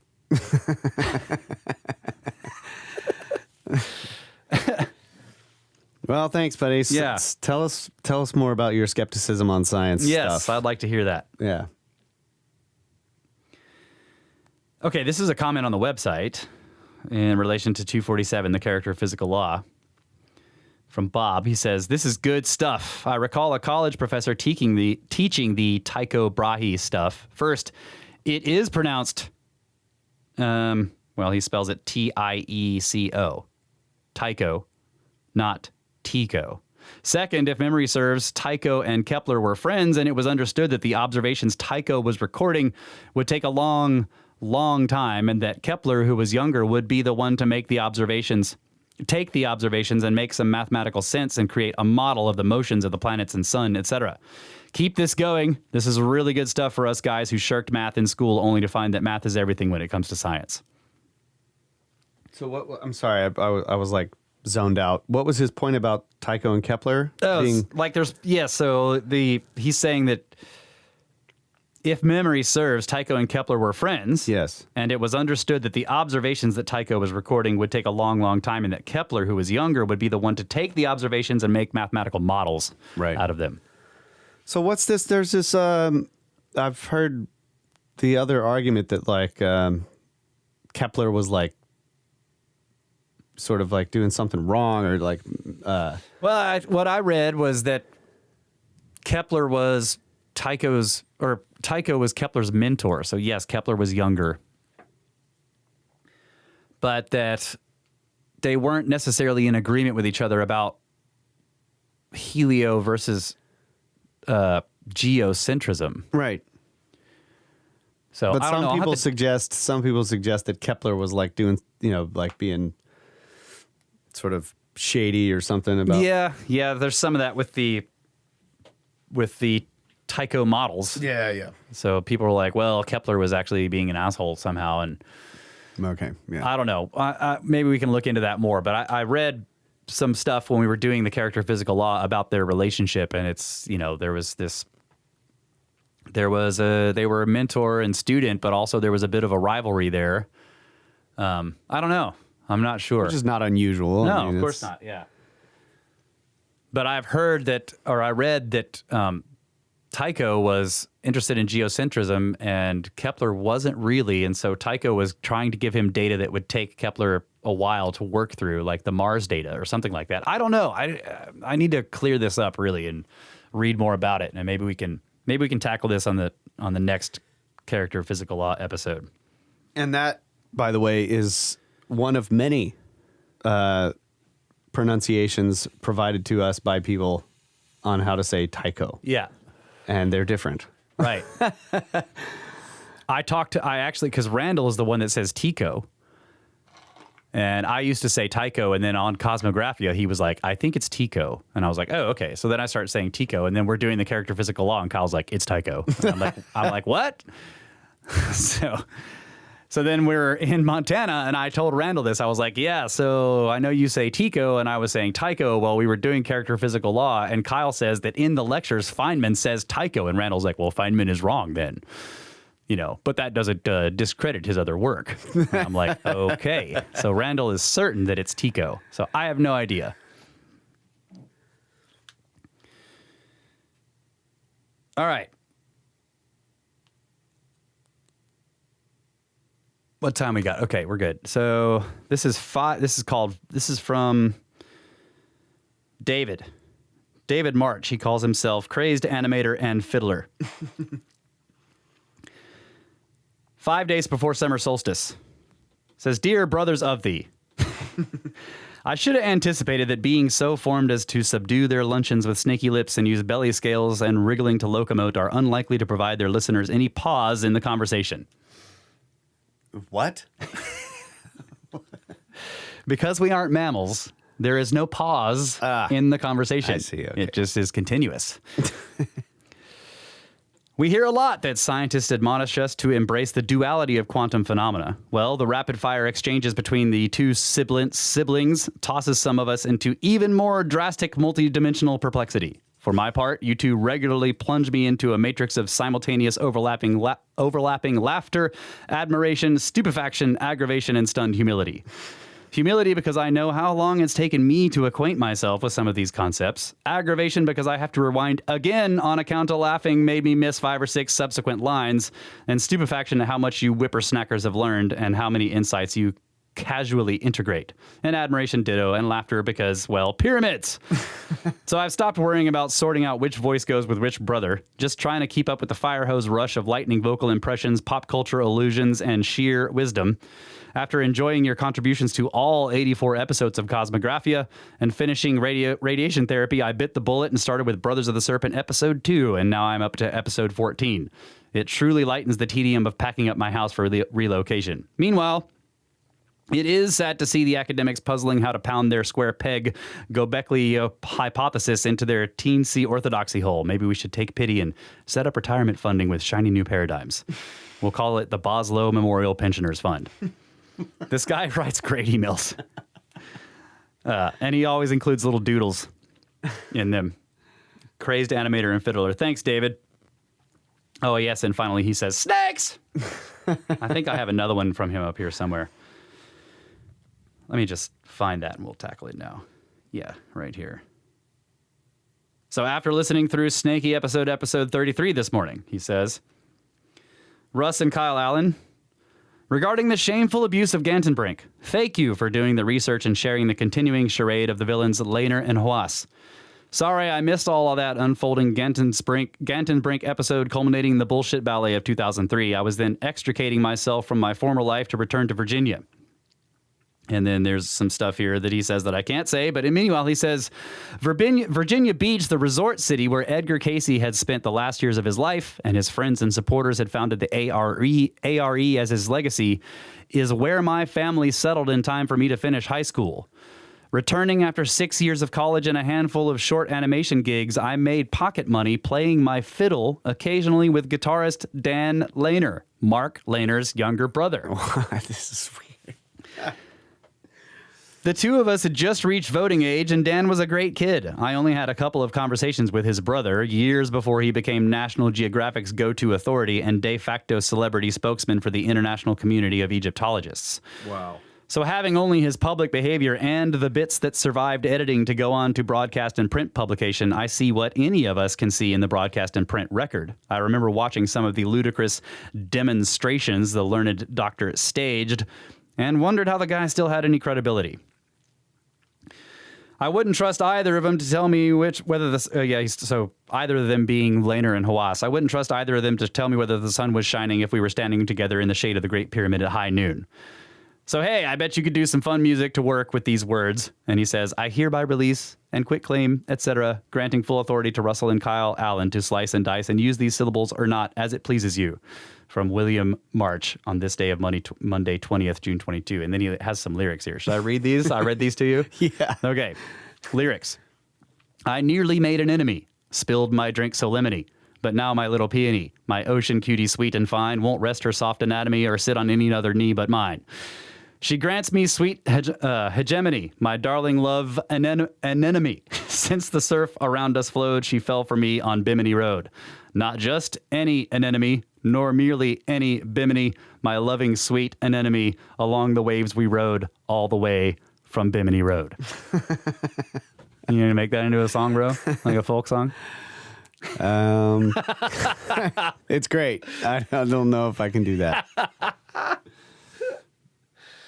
That's crazy that you played guitar with Dan Lehner, Mark Lehner's brother. Or fiddle. Or fiddle, yeah. He was the guitarist, right. Yeah, thanks for And that's interesting, too, because then, like, the ARE basically funded Hawas's... and Lehner's college. Yeah. To train as Egyptologists. Yeah, and basically got them inserted over there as like the top Egyptologists in the Ministry of Antiquities. So you think, okay, let's be a conspiracy guy coming out here. Let's say that the ARE is actually getting all of the hidden, stuff that they're hiding. Yeah. And so, because we were talking about this on the tour, I was telling some people this in one of the van rides. And it just What, in now... Montana? Yeah. Oh, okay, yeah. It just now occurred to me that maybe what actually happened is that Hawas's front is to be a total standard model shill. Yeah. When he's actually feeding the ARE all of the hidden stuff. And Absolutely. then like staging the looking behind Gantenbrink's door and saying, nothing there. When really they did it for real and there is something there and all that kind of stuff. Yes. So what's going on with the Scan Pyramids project too? And he's like, it's the throne of Khufu. Yeah. We already know that. Yeah. There's no chamber there, and even if there is one there, we already knew it was there, and we know what's in it. Yeah. Right. Yeah. Yes. I think we discussed this before. Yes, we did, but it's just now clicking that because we had talked about the possibility that he was sent there to sort of change the status quo, right, by the ARE and open it up for more of this, like, alternative research type of ideas. But then he double crossed him or something. He just switched it with standard model. That was one possibility, but the other possibility is that his job and Hawas's job was to go there and become fronts for the standard model while actually doing all this stuff for the ARE, looking for Casey's stuff. So we're like calling him Hawas hole when really maybe he's like... He's a huge Hawas hole. But is that his job? When he really is... Yeah. bucking the standard model, but he's feeding the information to one organization. He's there to be a giant lie. All right, he's a whole asshole. Right? Him and Lehner. Like if they're sincere in the stuff they say and that they're in their total conformity to the standard model, then they have double crossed the people who funded their education. Yeah. If they're not sincere and they're secretly there as double agents, they're digging out all this secret information and hiding it from the rest of the world and feeding it to this organization. Both ways, they're total holes. Yeah. I don't think there's a way that they can't be. I don't know. Maybe the ARE has a reason for doing it this way. But in one way, it's the ARE has been double crossed and they've lost their opportunities. In another way, this is their plan, and that makes the entire organization suspect. Yeah. So I don't know. I guess the simplest hypothesis would be that they got their educations and went over there and became full standard model. Or because of the powers that be, they have to keep it secret. Yeah. Otherwise, they'd get overthrown, and then knowledge would get thrown out. Yeah. So it's like that's the other possibility where they're not actually Hawas holes. Right. I guess there is a possibility that they have to do it this way, and it has to be kept secret. See, But if that's the case, why have they spent so much time trying to destroy alternative researchers? You'd think that they would keeping up the image. Right. They're keeping up appearances. They're constant. I don't know. I just don't know. It's a complicated thing. Or Yeah, it's like No matter what, somebody's being it's Hawass. going on the Hawass hole model. They got to ban people like Graham Hancock and stuff because the ARE has to have a monopoly on the information and on the That makes the ARE a bad organization. That's what I mean. Yeah. And They are Hawass holes. Yes, that's right. That's right. I don't know what's going on there, but I've always found that entire history so strange. Yeah. So, okay. Thanks, buddy. Oh yeah, we for got the email. Taking a final break here. Oh, really? Yeah. Okay. I mean, based on the clock up there. Snakes.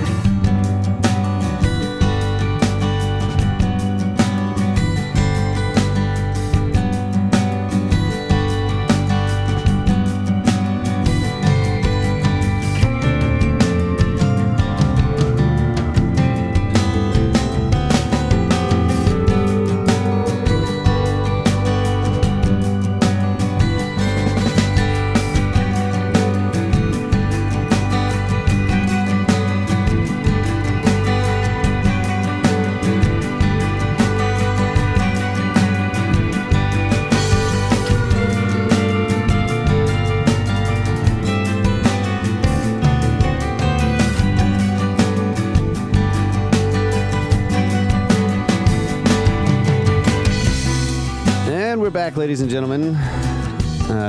This is the final segment of this episode of the Brothers of the Serpent podcast, and you are listening to an instrumental version of Gone from the Procession album by $50 Dynasty. Soon to be released. The instrumental versions, anyway. The album has been released. It was released on the solstice. If you haven't checked it out, go to $50dynasty.com. They're all there. And listen to it. Download it. It's also available on streaming platforms everywhere. That's right. Yeah. Value for value album. So if you like it and you get some value from it, maybe throw us a couple bucks. Yeah, on the website donate page. There's a Patreon that Kyle's been uploading content to, and there's videos and all kinds of other cool stuff. Yeah, so thanks to everybody who's joined that. He's uploaded a few videos that I've posted. Okay. But yeah, it's been fun. So just wanted to thank everybody about for joining that Patreon. It's been really great, and I think it's probably the best thing I've ever done with any music that I've ever published before. Fantastic. Already. It's just so amazing. And I learned this method from Russ, basically, from watching you do the podcast and how you handled it all. And it's great. So I'm trying to sort of emulate that method. With fewer mistakes, even though there are zero mistakes. Just... Yeah, I won't be building a chat room or anything like that. It's just not. There's not enough subject matter to sustain anything like that. But the comments in the Patreon are great. I haven't really looked at the YouTube channel to see if there's comment. I need to go through that. Yeah, getting the feedback is the feedback is great, and the interaction is great, and people are very generous, and I just am very, very grateful. So it's been a wonderful experience so far. So thanks again. Yeah, fantastic. $50dynasty.com, patreon.com/$50dynasty. Shameless plug. There we go. I'll put it in the show notes. Okay. Some more emails. I don't even know if we're going to get through all these on this episode. Let's see. This is called Snakes. Why did it have to be snakes? From Dark Magic Blue, a.k.a. Jack. Says, Brothers Russ and Kyle, I love what you both do. Old fan of Art Bell, and you boys would do him proud. The fact that you use fun and jokes to back up the science and the face palms. The bumper music is so like his love of Cusco. And to add to that, the fact that you have Michio Kaku and Sir Graham Hancock close to your heart and Mike makes me replace his old shows in my sleep cycle. And the Discord, oh, the Discord, I love it. With a very large love of Tesla and a third-generation ham radio user, I offer you a selection of a book report, Man Out of Time, by Margaret Cho. I am such a fan of Tesla that I, in school, built a 6-foot-tall Tesla coil with a spark gap tuning motor. Sweet. Yeah, that's really cool. Also a huge fan of Tesla over here. Oh, Yes, boy. both of us. Huge fans of Tesla. Your space weather news updates have become important to me as I call myself a cyborg. I say this as I have screws, a nail, and a loop recorder implants, and I have been wondering if how I feel is due to the sun. So happy Father's Day to you both. You are the fathers of so many hatchlings. Snacks! Oh, that's cool. From Dark Magic Blue. Yeah, dude, I printed out the 300 or 400 pages of Tesla's All the patents. put Yeah, them in made a book binder, out of it. Giant 3-ring binder full of them, and it's just amazing to go through that. Just leaf through this collection of his inventions and his beautiful drawings, and then the little write-ups he does on each one, and all the thought processes that led up to it. It's just fascinating. Yeah, there's What a also cool guy. There's also a great resource that has his presentations and lectures in written form, and you can read through them, and it's so good man. just to hear the stuff he was saying. Like, he's speaking to a huge audience of scientists and engineers, and the stuff he was saysaying about how he looked at the universe and how he looked at the world, just so awesome. I love his optimism on the development of technology and everything. It's just so great. Yes, we're going to vibrate the earth and make portals, basically. Yeah. Okay, this is from Kyle. It's called Giant Butt Flaps. It says, "Hello, Snake Bros. My name is also Kyle. But I don't believe we need to treat other Kyles like Highlanders where there can be only one. I think there is strength in numbers if we combine our forces. So I recently listened to your episode with the lady from Yorkshire. That would be Shannon. Her vision/past life memory of being tossed into the air by a giant wearing a butt flap made me stop and think. Perhaps some of the ancient sites could have been, in fact, built by giant people in butt flaps after all. Built by people in butt flaps after all, but giant people in giant butt flaps. I believe this theory is a massive oversight with a gargantuan potential to get to the bottom of things." From Kyle. Giant people in giant butt flaps. Yeah, I think that was a reference to Shannon. We had her on to tell us legends of the UK and Yorkshire and stuff, and she did tell us that dream she had. Remember, it was something about she went to this place when she was a little girl and she had this vision. Yeah, there were like the big cliffs there or something. Yeah. And she got thrown by a giant or something like that. She freaked out. Yeah, there could have been giants, for sure. I mean, like, there's plenty of legends and stories of giant people. I just don't know if a 12-foot person's going to help you move a 400-ton block. I just don't know. Yeah. Now, I have definitely considered the possibility that mammoths were utilized in the moving of some of these things, right? Because cool. they got some. Yeah, they've got some pulling power. Yes, you're not measuring things in horsepower anymore. Oh, right, boy. Mammoth power. Yeah. Still, raising them up. I mean, you're talking about. We had the episode with the Stash on here where he talked about the bridge, the train bridge that was being built in Galveston. In the and so it weighed basically about as much as one of those Baalbek blocks. Yeah. And the train bridge is lifted every time a barge needs to go through the channel. So every so often, a couple of times a day, a sometimes. Baalbek block weight object is lifted up and then set back down. And they're using counterweights. They're using counterweights. So of course you're setting down a weight and lifting up a weight. Right. It's work almost equals zero. Yeah. But the thing is, he shows us pictures of these, the pulley system, and there's these cables, and I think each cable is like 2.5 inches thick. Yeah. High tensile cables, and there's like 60 of them on each pulley per side. It's at least there was either 30 on each side, and so a 60 total, or 60 on each side. I can't remember exactly. It's in the episode, but we were just like, man, look at this, the amount of just sheer volume in terms of the volume. Say if you combined all those cables together into one cable. Yeah. What is the diameter of this thing? It's going to be very, very big, and it's made out of high tensile steel. Yeah. And so when you're looking at moving a Baalbek block and thinking of like, well, then what how much hempen rope would be required to lift that train bridge? How much bigger would those pulleys have to be to have all of the hempen ropes that are needed? So even if you include mammoths or giants in these situations that could possibly, you still have to get all the giants together and you have to have enough hempen rope to go around this block. Yep. It's like, I don't know. It's just, I don't know. In some ways, it's just like, I've seen there's cool ideas that you could take a block like that and you set up this sort of, what would you call it? Like a sort of scaffolding system around the block that allows you to roll it. Mm-hmm. That's a cool idea. Yeah, yeah. Now, but the lifting. Yeah. And Petrie talked about the lifting, like, you basically, you get, you put a stone in the middle. Like if you can lift it up and you can get this stone in the middle, then you can teeter it. And the one side goes up high, then you chalk it up there. Yeah. And then it's like, I don't know. It's still, the crowbar is necessary for this. That's right. Yeah. Well. And then with that kind of thing, you have to have a hard surface to do it on. Yeah. And then once you have scaling problems. Like eventually the block is, you might be able to do that with a 10-ton block, but if it's a 100-ton block, your little pebble that you put under there is just going to turn into dust.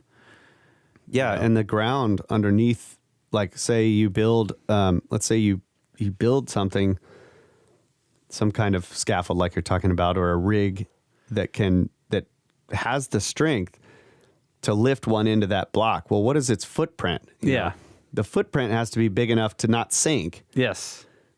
Or slide or, just disturb the earth underneath it. So a lot of times, like when they moved this bridge from where they built it, which was on land, and then brought it across the land and set it on a barge, which then floated it to where it was going to be connected across the channel, they had to prepare the ground to move that thing. Yeah, they put down gigantic Kevlar panels. mats. Yeah, that's right. Yeah. And they still, when it was done, they were all, shredded and buckled. Yeah. Yes, and then they broke bulkheads on the barge, putting the thing on there. It just crushed the big bulkheads without, just crumpled them. I highly recommend going and listening to that episode. Yeah, I don't know what number it was, but it's the Stash. Was it called Impossiblocks? I don't remember. Something like that. Pyramids are hard. Yeah, maybe something like that. Yeah. I can't remember.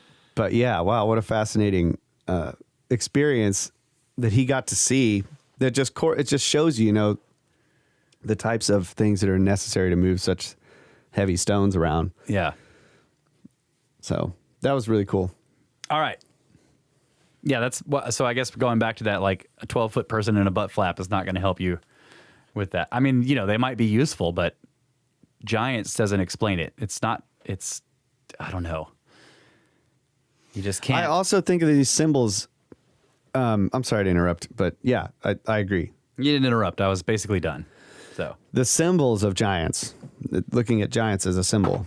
And I think this is the same as the language of the birds. Like, what if the language of the birds is a symbol for, the people who came from the sky? Yeah. And they could have come from somewhere else on the earth. Right. And it was their language. Maybe their language was radio communication. Yep. Or they had a very scientific language. Yes, a scientific language. Primitive people wouldn't have. This is the thing, is like more primitive people don't have scientific terms to be able to talk about stuff, to build giant things, or have, like, you have to come up with words to even discuss them. So the language of the birds, if it was basically saying the birds are the winged lowercase g gods that came down from the sky, but they were from somewhere else on Earth, so they're humans with an advanced civilization, and they already had a scientific language, so they could talk to each other about complex projects. Yeah, and there's the possibility that, you're talking about a much slower technology of just writing. Like, you put the writing on the papyrus, you roll it up, and you put it on a bird. That's and the bird takes it to someone. And somehow, to a person who has no concept of this technology, it would seem like magic. Yeah. That they were able to put something on a bird, and then something hundreds of miles away would happen. Yeah. That came out of that person's mind in the form of some spell. Yeah. That's right. So that's another thing I like to think about in terms of these or what we call quant stuff, a technology that is so not understood but attempted to be communicated by ancient peoples. Yeah. And then so the idea of giants again as a symbol could have been the machines. Machines. Like if a fleet of some of our biggest earth-moving machines was sent to one of these far-off islands that has some uncontacted tribe in there, and they just started doing all these earthworks on the beach and building, Yeah, it would seem like your beach had been invaded by monsters. these giants Yeah. that were moving the earth, and like, of course, they're all making these incredibly loud noises and these whistling and, singing, Yeah. just like... Yep, and then you would see magicians come out of them. Yeah. And they're like, holy crap, the monsters and giants are being controlled by magicians. Yeah, and in some cases, the magicians are just holding a controller. Yeah, that's And right. standing next to the machine while the machine's doing the work. And then this also brings to mind the ant people, which I've pointed out before could have been miners. Yeah.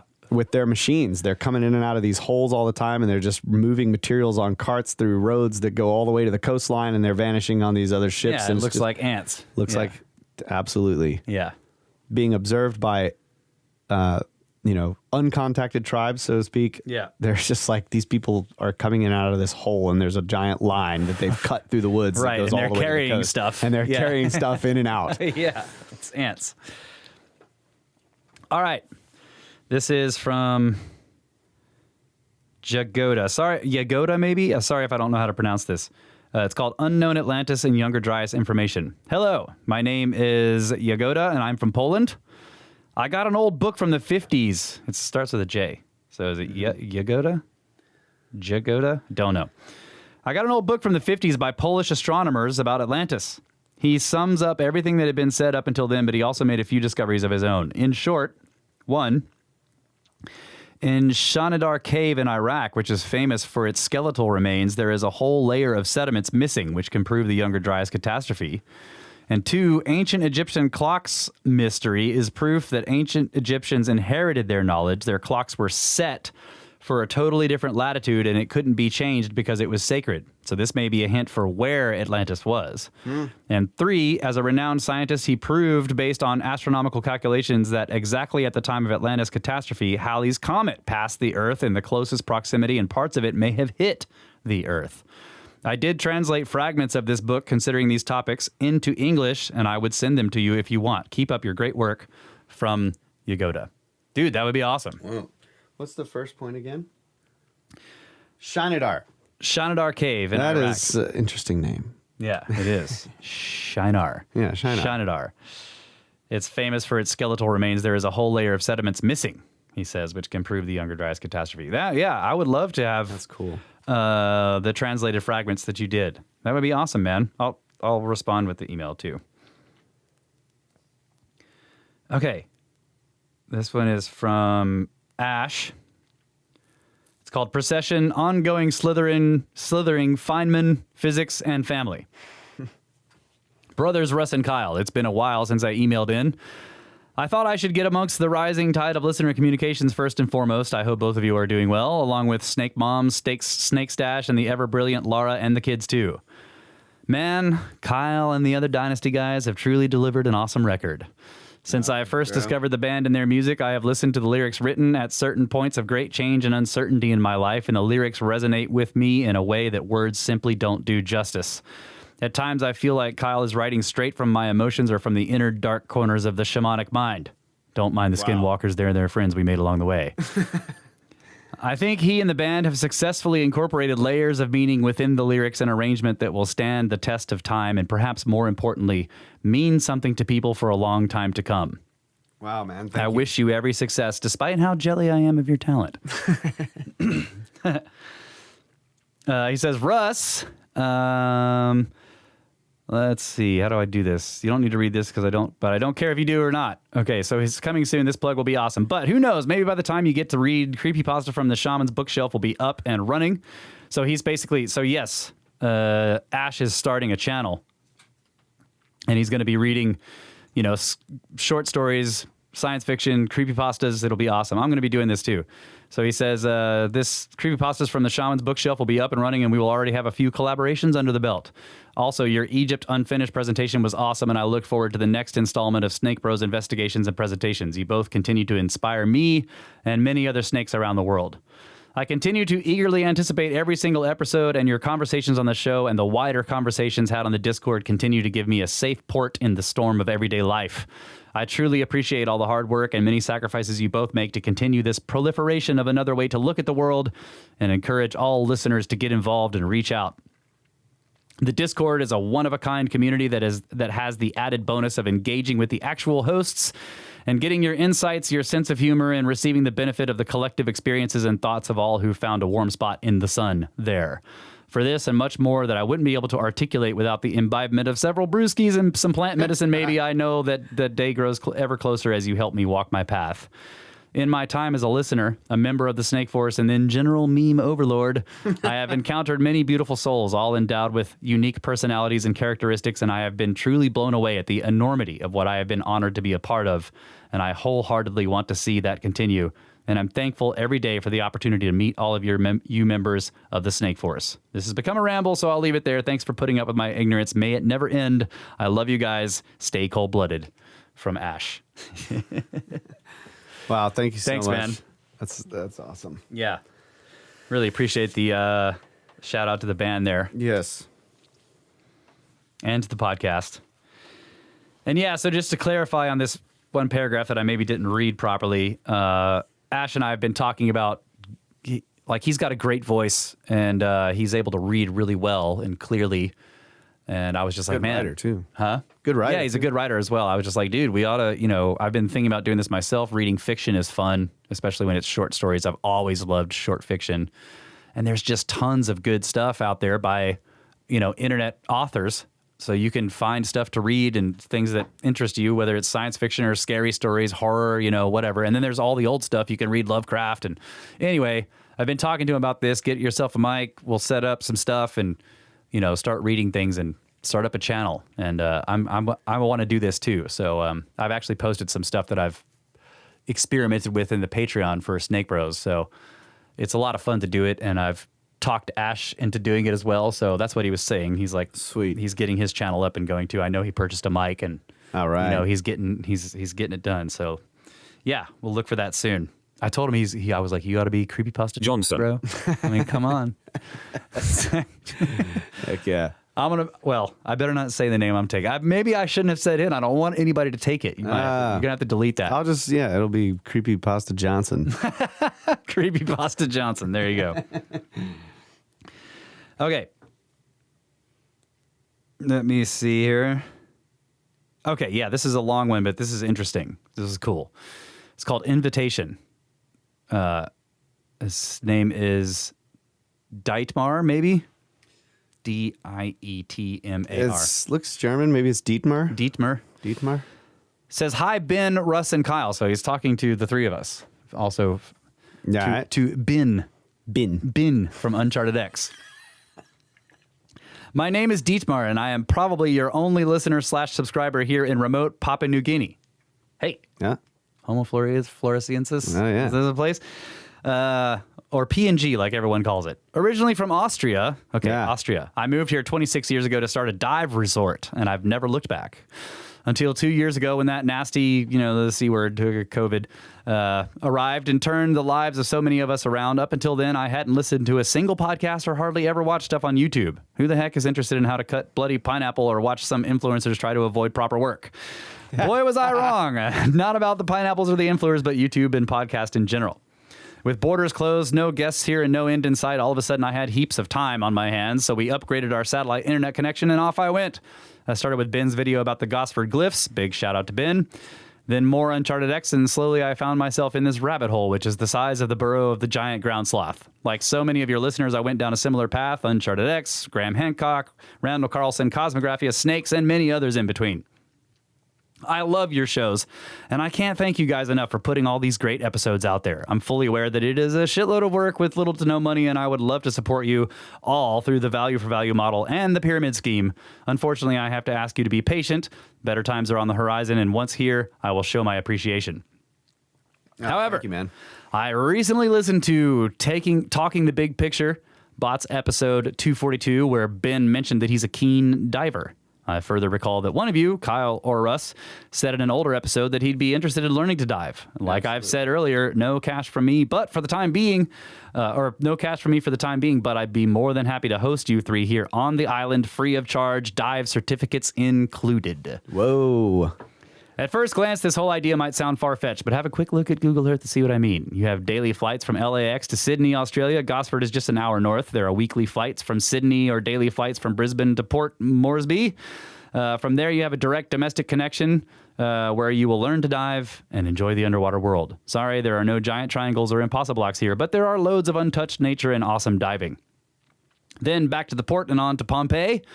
We did have direct flights from Port Moresby, and hopefully by next year they are back on again. Once there, you can put your new skills to use and explore Nan-Made All, not only above but also underwater. And after you've had your fix of big rocks stacked up in heaps, you're off to see the really big one, Yonaguni in Japan. You fly Pompeii to Tokyo, then domestic flight to Yonaguni for some more diving at this absolutely enigmatic structure. Wow. I know this would be one hell of a trip, but I'd reckon it'd be worth it. Of course, you could shorten the trip, or if you're absolutely crazy, you could quickly dash over from Tokyo to Jakarta in Indonesia and visit Gunung Padang, since you are already in this corner of the world. Anyway, just an idea for a slightly different trip, and don't forget the invitation stands. If you can't make it anytime soon, then I'll probably see you in a year or two on one of those Egypt trips. Cheers from Dietmar. Thank you, man. That would be awesome. Yeah, to go there and get dive certified. From you where you live, and then man, it's on the table. It's definitely on the table. Yeah, I need to forward this to Ben as well, or maybe he did send it to Ben. Let me check this. Did it go to Ben? Yes, it did. Yeah, that's great, man. Thank you so much. What a great invitation. Okay, 2 left. We're a little over, but it's fine. We'll do it. This is from Kay. All right. Hi, Kyle, Russ, and $50 Dynasty. I'd really like to give you a really gushy fangirl kind of review, and believe me, I could go on and on, but Russ is going to whine about me on the show if I do, so I'll just say, awesome, I love it, 5 stars. Wholly insufficient praise, but there it is. I had written you guys a Not For The Show email around Christmas stating how much the show helped me through some really bad times. I'm doing quite a bit better now, but I'm not 100% past it all. But The Times could have been the soundtrack for my recent past for sure, and I can't stop listening to it. The Times being one of the first song on the album. That's right. Yeah. Wow. Everything about the song is exactly what I was feeling and couldn't quite get out of me for a while. Indeed, there was so much to say that I can't explain. Which is that's a nod to the lyrics, yes. It's really quite incredible how music allows one to reach and process such profound depths of emotion. When a specific piece of music hits just the right emotional place and becomes cathartic, I think it's downright magical and oh so important, more than that even, but I lack the words. I really dig the entire album. It's amazing, but I just wanted to drop this not a book note to tell you how The Times in particular just blew me away. Thanks for giving me this song to help me along what I am hopeful is the last part of what I need to work through. Great art. Thank you. From Kay. Wow. Thank you. Yeah. Hard to express. Mm-hmm. But warm and fuzzies. Warm and fuzzies. All the way. Yeah, all the way. And that's exactly what the music is for. That's the goal. Yeah. So thank you so much. Okay, one more short one here. Says it's called If You Read This, My Name is Al. I wanted to share how I found you guys. From Whitley Strieber, I went to McClellan, the owl guy, found him and Soraya on Where Did the Road Go, and then here. No Rogan, but I do like Graham Hancock.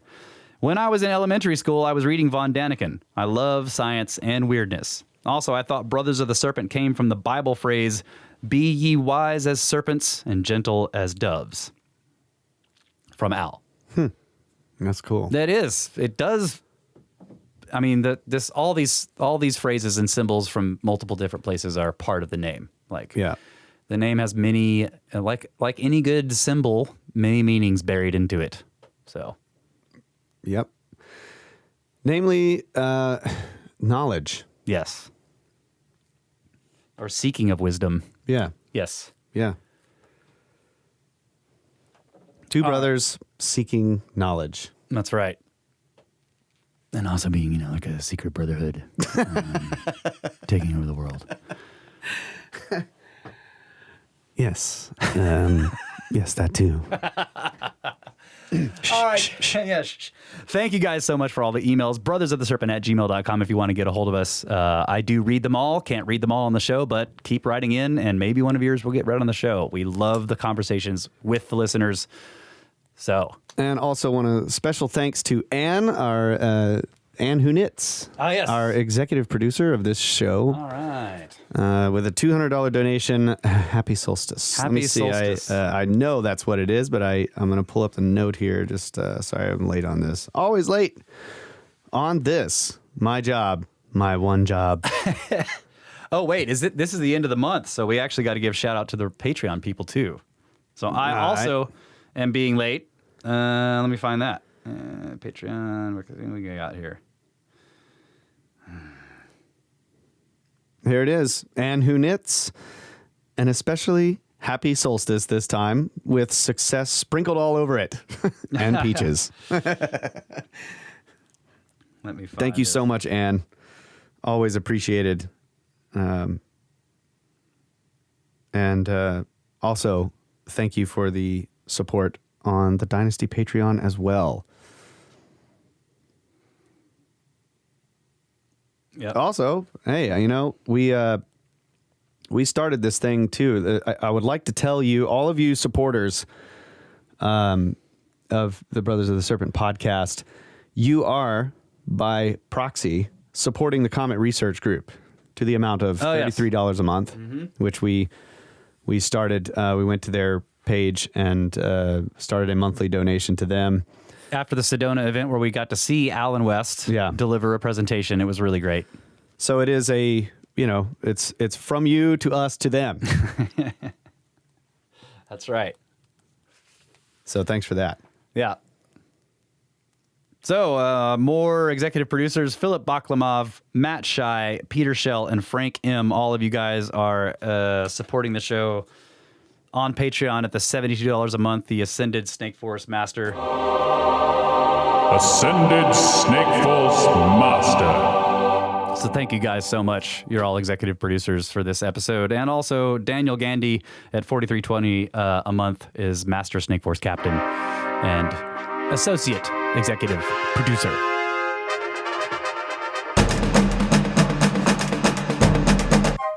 Thank you so much. We appreciate it. I also want to mention Catherine, who donated, I guess it was, what is the total amount here? It doesn't show me. $25. She just, a quick note says, thanks for the videos and music. Snakes! So thank you, Catherine, for that donation. Appreciate that.